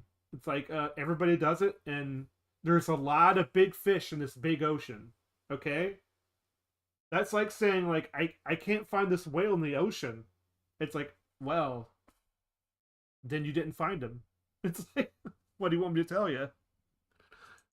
And the winner was Queso, and thankfully there's no segment where he comes up on stage and says some cringy shit. But then again, maybe that would have. Who's by the way, who is Queso? Here, I'll give you an image of Queso. Oh, like it. Well, don't send me nacho cheese, okay? Okay. Because queso. Anyways. Added some entertainment value to the show. The fourth category was for best racing in sports, which I don't think anyone gives a shit about. And then we had sports. No one cares about sports games. I mean, at this day and age, in this day and age, not a lot of people care for sports games as much as they used to. Because especially AAA games, because they were all bought out by EA in 2K. This is Queso, by the way. Oh, hold on. Let me go to my. I'm not going to show them on screen or anything. I'm just gonna. No, I know. But I'm gonna go to VC text here. Oh, you just directly. Oh, I think I've seen him before. Yeah. But there's so many people that look like that. He looks like a. It looks like if heel versus Babyface came from Alabama. best strategy all right /simulation game, which was Frostpunk 2, which I never got around to playing, but I did hear it was good at least. Then we get oh my gosh, He was He positive. said good. He Oh said my good. gosh! He didn't fucking say decent. Oh my god. Yeah, I know, right? It's Oh now. yeah, Now I have to this is the scratch off one. my bingo card. Dang it! I don't get bingo. Yeah, this is the game that has Post Malone in it, which I found really Who's weird. Post Malone? He was a rapper who turned into a country singer. That's interesting. Yeah. Yes. I've never heard of that before. It's like I came from the streets. Now I'm in the hills somewhere. Yeah. Hey, it is what it is. I know. Yet another commercial break. Holy hell. And then we come back to a Squid big Game. Squid Game reveal. Does anyone still care about Squid Game? I feel like Yes. Yeah, The answer is there are yes. still people who still care about Squid Game. Yeah. Just ask Mr. Beast. making a game for it is way too little too late, especially since there was like a unofficial Squid Game game not too long after the show originally came to Netflix. Then to present best ongoing game, Snoop Dogg. Ongoing game? What does that mean? A live service game? Is that what that means? Let me actually check. Hold on. Mm. Game Awards 2024 games. There's the wiki. All right, let's see. Not Best not the most riveting part of the thing, but we are flying now. We are Oh flying. well, thanks so much, Wiki. You give me the descriptions of fucking Razzie Awards, but you won't give me the descriptions of fucking best ongoing game. Well, Right. ask Google. Okay. Yeah. Wow. What? Don't ask Wiki. Wiki don't know. Wiki hears ya. Wiki don't care. Like.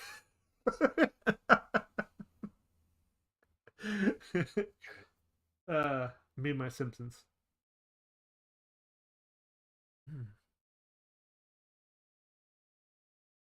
I keep thinking of that. I really want to get that sub again. I really want a Jimmy John's, not sponsored by Jimmy John's, but like I really want that Jimmy John's sub again. Oh Really good. yeah. If you guys want a great sub place, go to a Jimmy John's. Jimmy John's. Especially the heated subs they have now. Oh my god. Oh yeah, their toasted sandwiches are fucking delicious. Thanks. No. You're in the no. You're going to be recording. Okay. Okay. You don't have to send that money right now. But yeah. So ongoing game category recognizes titles that continue to provide value to players through consistent and impactful updates, Live service. Evolving the player experience over time. Yep, live service. And his son show up. Apparently they've launched That's his son? Wow. their own gaming studio to promote minority voices. I wish I was making this shit up. And look, I know. Okay, then show the clip. I don't believe you. I'm sorry. You're not really a credible source. Like Destiny 2. Oh, screw you. I'm repeating myself, but why the hell is best ongoing game given out on stage, but best action adventure game isn't?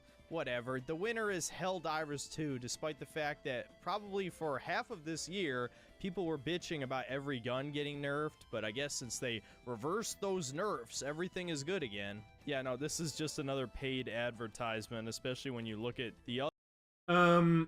Okay. Yeah, I can see why it's like they want to support the live service stuff in this gaming market, but really you could just put all these things on screen and said, yeah, you're gonna get updates instead of making it an award for greed.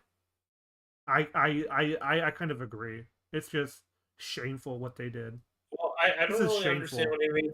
I don't understand what he means by, oh yeah, they just keep showing advertisements. It's like, isn't that what all of these fucking trailers and stuff are? No. In the Game Awards? He's talking about the award for this award. It's just a commercial for more stuff they want to do. Like, yeah, I kind of agree with that.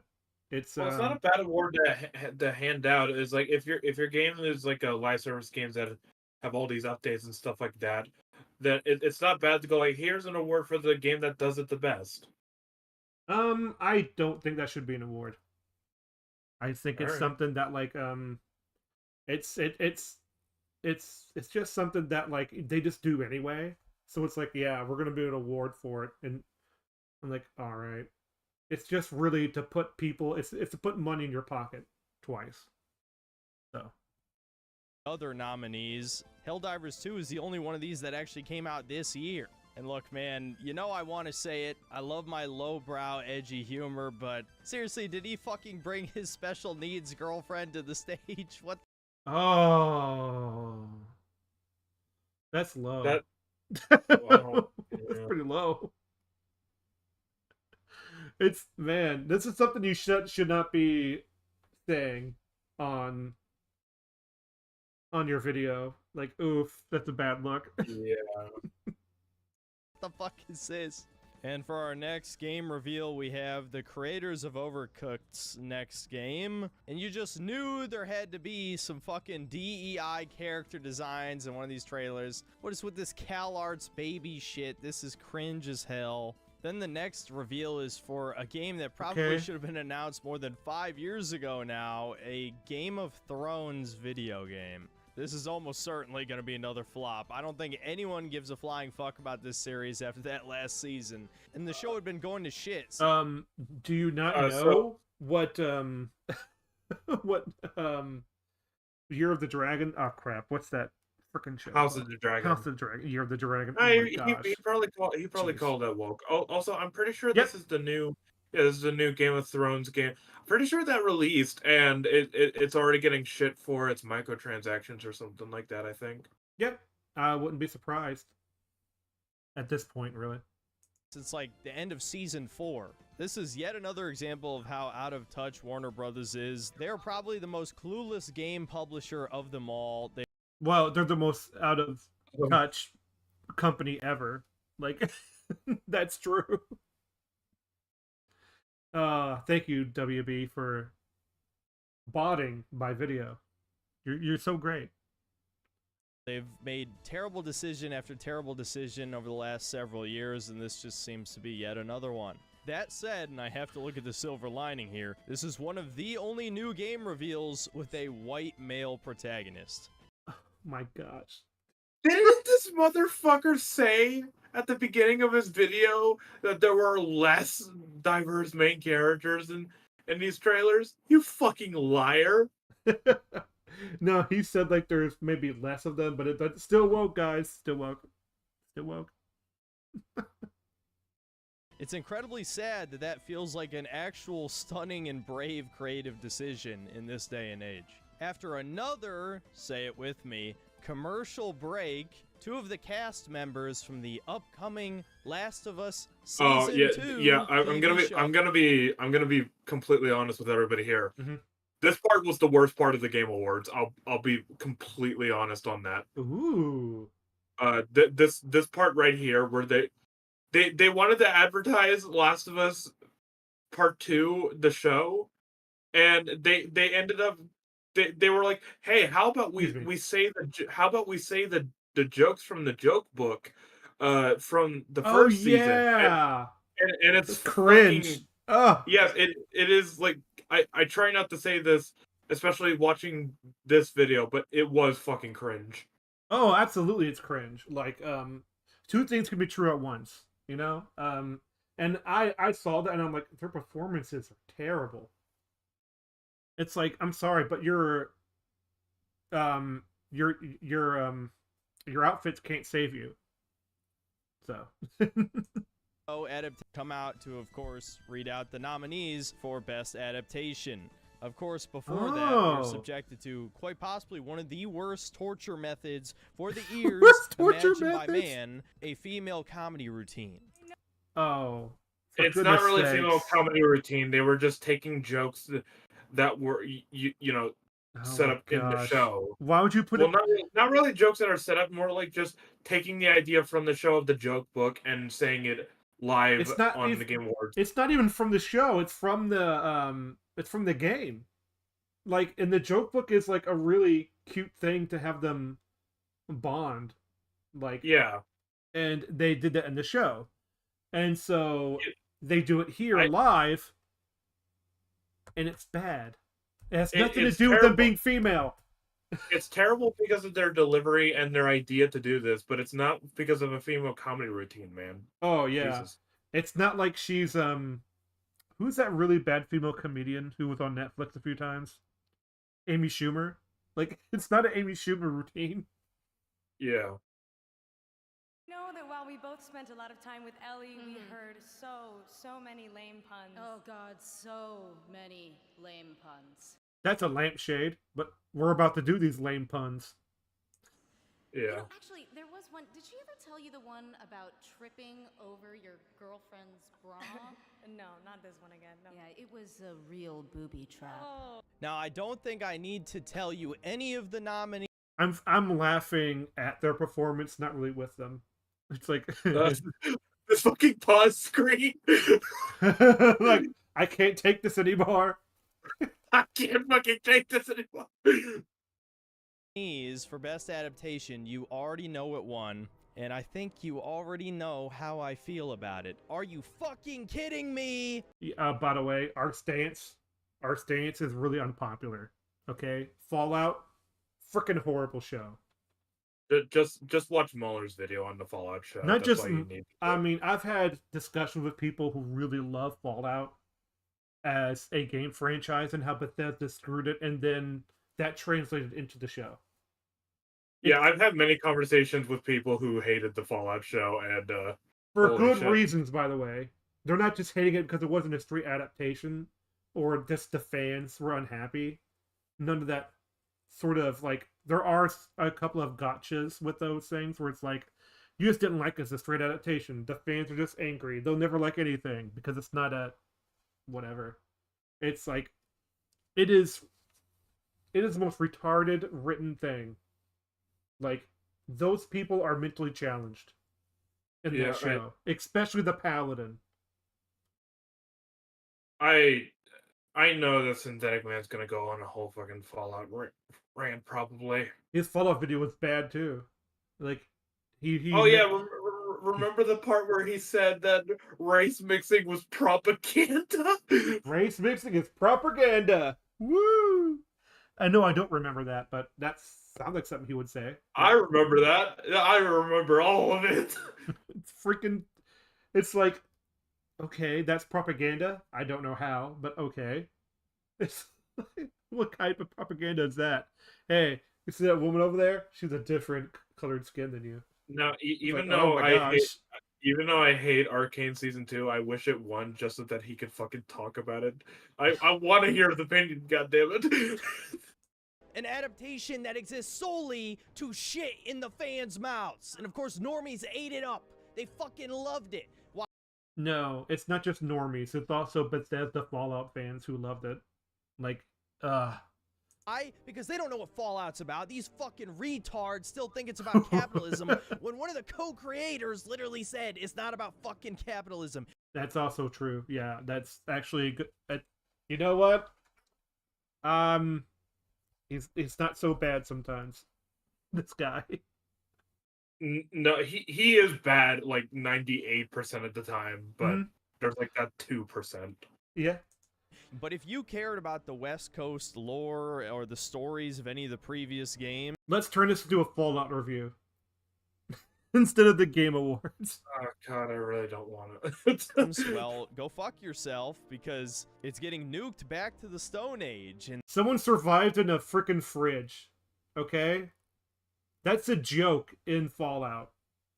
And you know why it's a joke? Because you can't survive in a fridge. Stupid, yeah.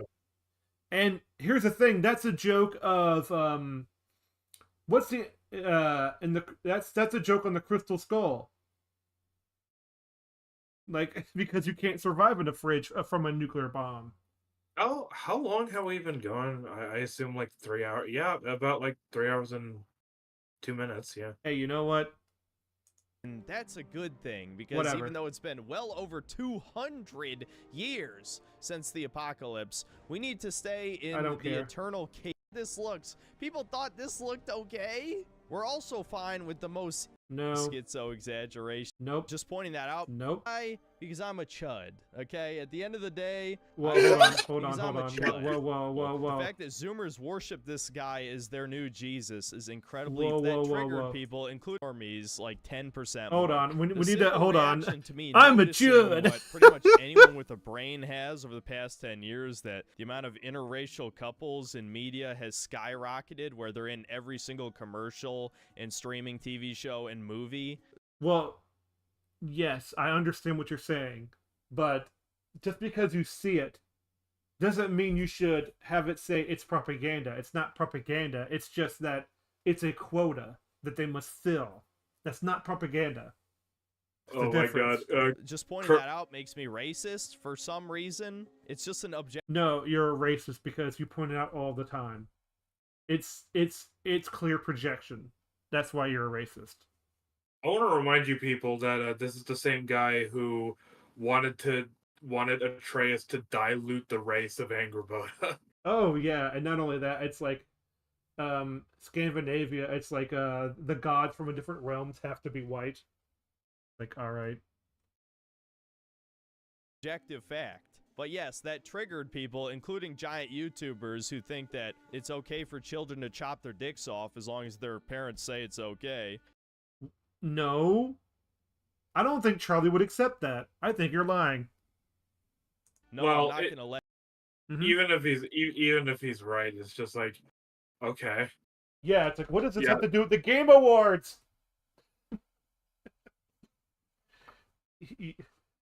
Like I personally don't accept that sort of thing, but yeah, that's not okay. Not okay. But fuck it, this is supposed to be about the Game Awards, man. If you're thinking about doing that, you need to have your child taken away from you. That's my opinion, and that's a fact. All right. So, let's anyways, just continue. yeah, let's continue. You know, let that go because that's not acceptable. The fact that Zoomers worship this guy as their new Jesus is incredibly pathetic. Do they? Or just Zoomer the gotcha that he says to everything? Like, Zoomers accept it because Zoomers are bad. It's like, yeah, Zoomer, sure. Zoomer, woke, Zoomer, Reddit, Zoomer. Woke. It's a thing, like, it's a Gundam. Makes more points about Zoomers being bad. But, you know. Yes. But he's a comedian. You're not. Literally all he's done ever since he revealed his face was just parrot your own opinions back to you. And you love that. Even... That's what you do! Oh my gosh! He brought it up. Let's see, boys. Oh, Mauler, baby! Mauler agrees with me that show is dog shit. Yet who took all of the heat? Me. Why? Well, that's because you're because inflammatory. You called race mixing propaganda, you fucking idiot. Yeah, it's like, dude, you got the lore stuff right because you did your research on that, but you still have crap opinions that you cover up a little bit. You deliver your criticism so fucking terribly. You're incredibly aggressive with your language, and you're harsh, and you're a doomer all the time. It's like, why do you think people don't like you? I wonder why. You ever look at yourself instead of looking at other people? Maybe. Free advice. Clean your room. Okay? Remember Jordan Peterson said that? Clean your room before you criticize others. You know, glass houses. You know, like, try to do that as least as possible. But it is going to happen one day where you trip over your own words. It's going to happen. But when that happens, you take accountability and you try not to do it again. That's how you remain with your integrity intact. Like, it's really not hard. Don't be a scumbag. Like, and here's the thing, you do sell out. Like, you sold out yourself. Remember when you took the Raid Shadow Legends thing? Idiot. Why? Because I'm a chud, okay? At the end of the day, I am a problematic edgelord who wrong thinks in this day and age, which is just too much for me. Yeah, it's kind of funny that in 40K they do have, well, as Vic explained it, grain. Yeah. It's like there are different regions that different races come from, and they can become Space Marines, proper Space Marines. So it's like, yeah, you're the racist for pointing it out. Yes, you are, because you're focusing on it. You're the opposite of Morgan Freeman, okay? Who says, why do we need a Black History Month? It should be called American History. Like, it's baked in, because Black history is American history. Like, it's actually more racist to actually say we need a month, like, to focus on it and then never bring it up again. How is Synthetic Man the opposite of this, by the way? Like, the define opposite. I'm sorry, opposite of what? What's going on? What? Dude, pay attention to what you say sometimes. I know. Oh, no, I didn't say he's opposite of Morgan Freeman. You did say that. Oh. No, I said, like, no. Morgan Freeman said that, like, if you focus too much. You said Synthetic Man is the opposite of Morgan Freeman. That's what you said. Yes. That his idea is like, you don't focus on them. You don't focus on race, because when you focus on race, you bring attention to it when it doesn't need to be an issue. When he focuses on it, he brings the issue up and he makes you think about it. That's what I was looking for. Your definition. Thank you. Okay, sorry about that. Sometimes I forget because I have really short term stuff memory going on. Okay. So sorry about that. Mainstream YouTube cuckolds. I truly do not respect. Sorry, I gotta go back. Age, which is just too much for mainstream YouTube cuckolds. I truly do not respect. Like Asmongold? Is that his crime? Even if he was, so what? I heard some things about you. And here's the thing. Some of those are not true. And some of those... Oh, wait, hold on. I didn't mean that, actually. Some of those I can't verify are true. But there's a lot of stuff about you that are bad that I know are true. Because I've heard them from your own mouth. You didn't play any context, so you can't say anything. Respect you as an equal on any level if you would argue with actual fans of the Fallout games over that piece of shit. Fuck you, eat shit, you fucking subhuman. Woo! Okay, I was holding that one in for about 6 months for when the time was right. Okay, let's move on. The next trailer. You took, like, I don't know how long, like 15 minutes to do that. Like 10 minutes? Should we even continue? We got about like 15 minutes left. Well, he's just going to go do the same thing over and over. This is why I want to take a little bit of a look at it. I think we can stop now. I think we can stop now. So yeah, that was it. Who's paging me? Yeah. Paging you. Hello. Oh, it's Sun Lee. He just came in. Oh, hey. Did he want to join? It's by the way. Oh, sorry. I just got a couple of messages. I apologize. I'm checking on them just to make sure. Well, that was it. There will not be a part 2. I refuse. This is why I didn't say there's going to be part 2, because it's going to be the same thing over and over and over again. It's like he's just going to be on repeat. He's just there to be like locale material, and that's what he is. So I'm not gonna say what was in the DM because obviously I don't want to share that sort of thing. But I did message Crow Callaghan about Synthetic Man's take on Balatro. Let's just say he's not happy. Well, he shouldn't be happy with anything because of what he says in general. Yeah. So it's well, things are, at least everything works now on my computer. I'll get that fixed tomorrow. I need to do taxes too, so it's yay, tax time. Yeah, I feel like I'm in that scene of like when when it's sort of the scene in The Simpsons where it's like it's New Year's Eve, and then like Flanders is asleep. Of course, he didn't wait for midnight, and he wakes up and goes, "Oh, I need to do my taxes," and he does it like it's January 2nd, and and then everyone else is like whatever, and then it's April 14th, and people are like in line at the IRS. It's like it's like and people are stressing out trying to do their taxes in line. It's it's great. And there's some accountant who's helping this one guy, and he feels the pencil on his back. It's like, he didn't carry the two, and he goes around and he hits him in the face. Oh my god, it's freaking great. It's great. I can beat Fringy on Simpsons knowledge, I think.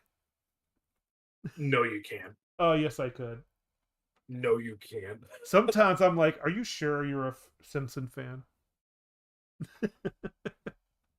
Dude, I don't want to see that competition because I know Fringy's gonna destroy you on that. Are you sure about that? Yes. I think I could. I've seen enough Simpsons. I've watched it repeatedly. Oh my god. I couldn't beat him on like South Park knowledge. He has me on that. So, but I'm just as capable. So like when it comes to Simpsons, at least Futurama, I've only seen the original seasons on like when they were on Fox. So he probably has me on that too. So, anyways, I think I will vamoose, and that Buffy video will be coming out again. If it does it again, if it does it again with my re-edits, I'll actually dispute it, all of it. And so hopefully WB will be there. But I think you can't. Oh, who deleted that? Wait, he message retracted. It's fine, don't worry about it. So yeah, I think that'll be it. Is there anything else updates that we need to know about, or? No, just gonna say that Sunny is still working on the arcane stuff, which is totally fine. He's right there. He could take as much time as he needs. Indeed.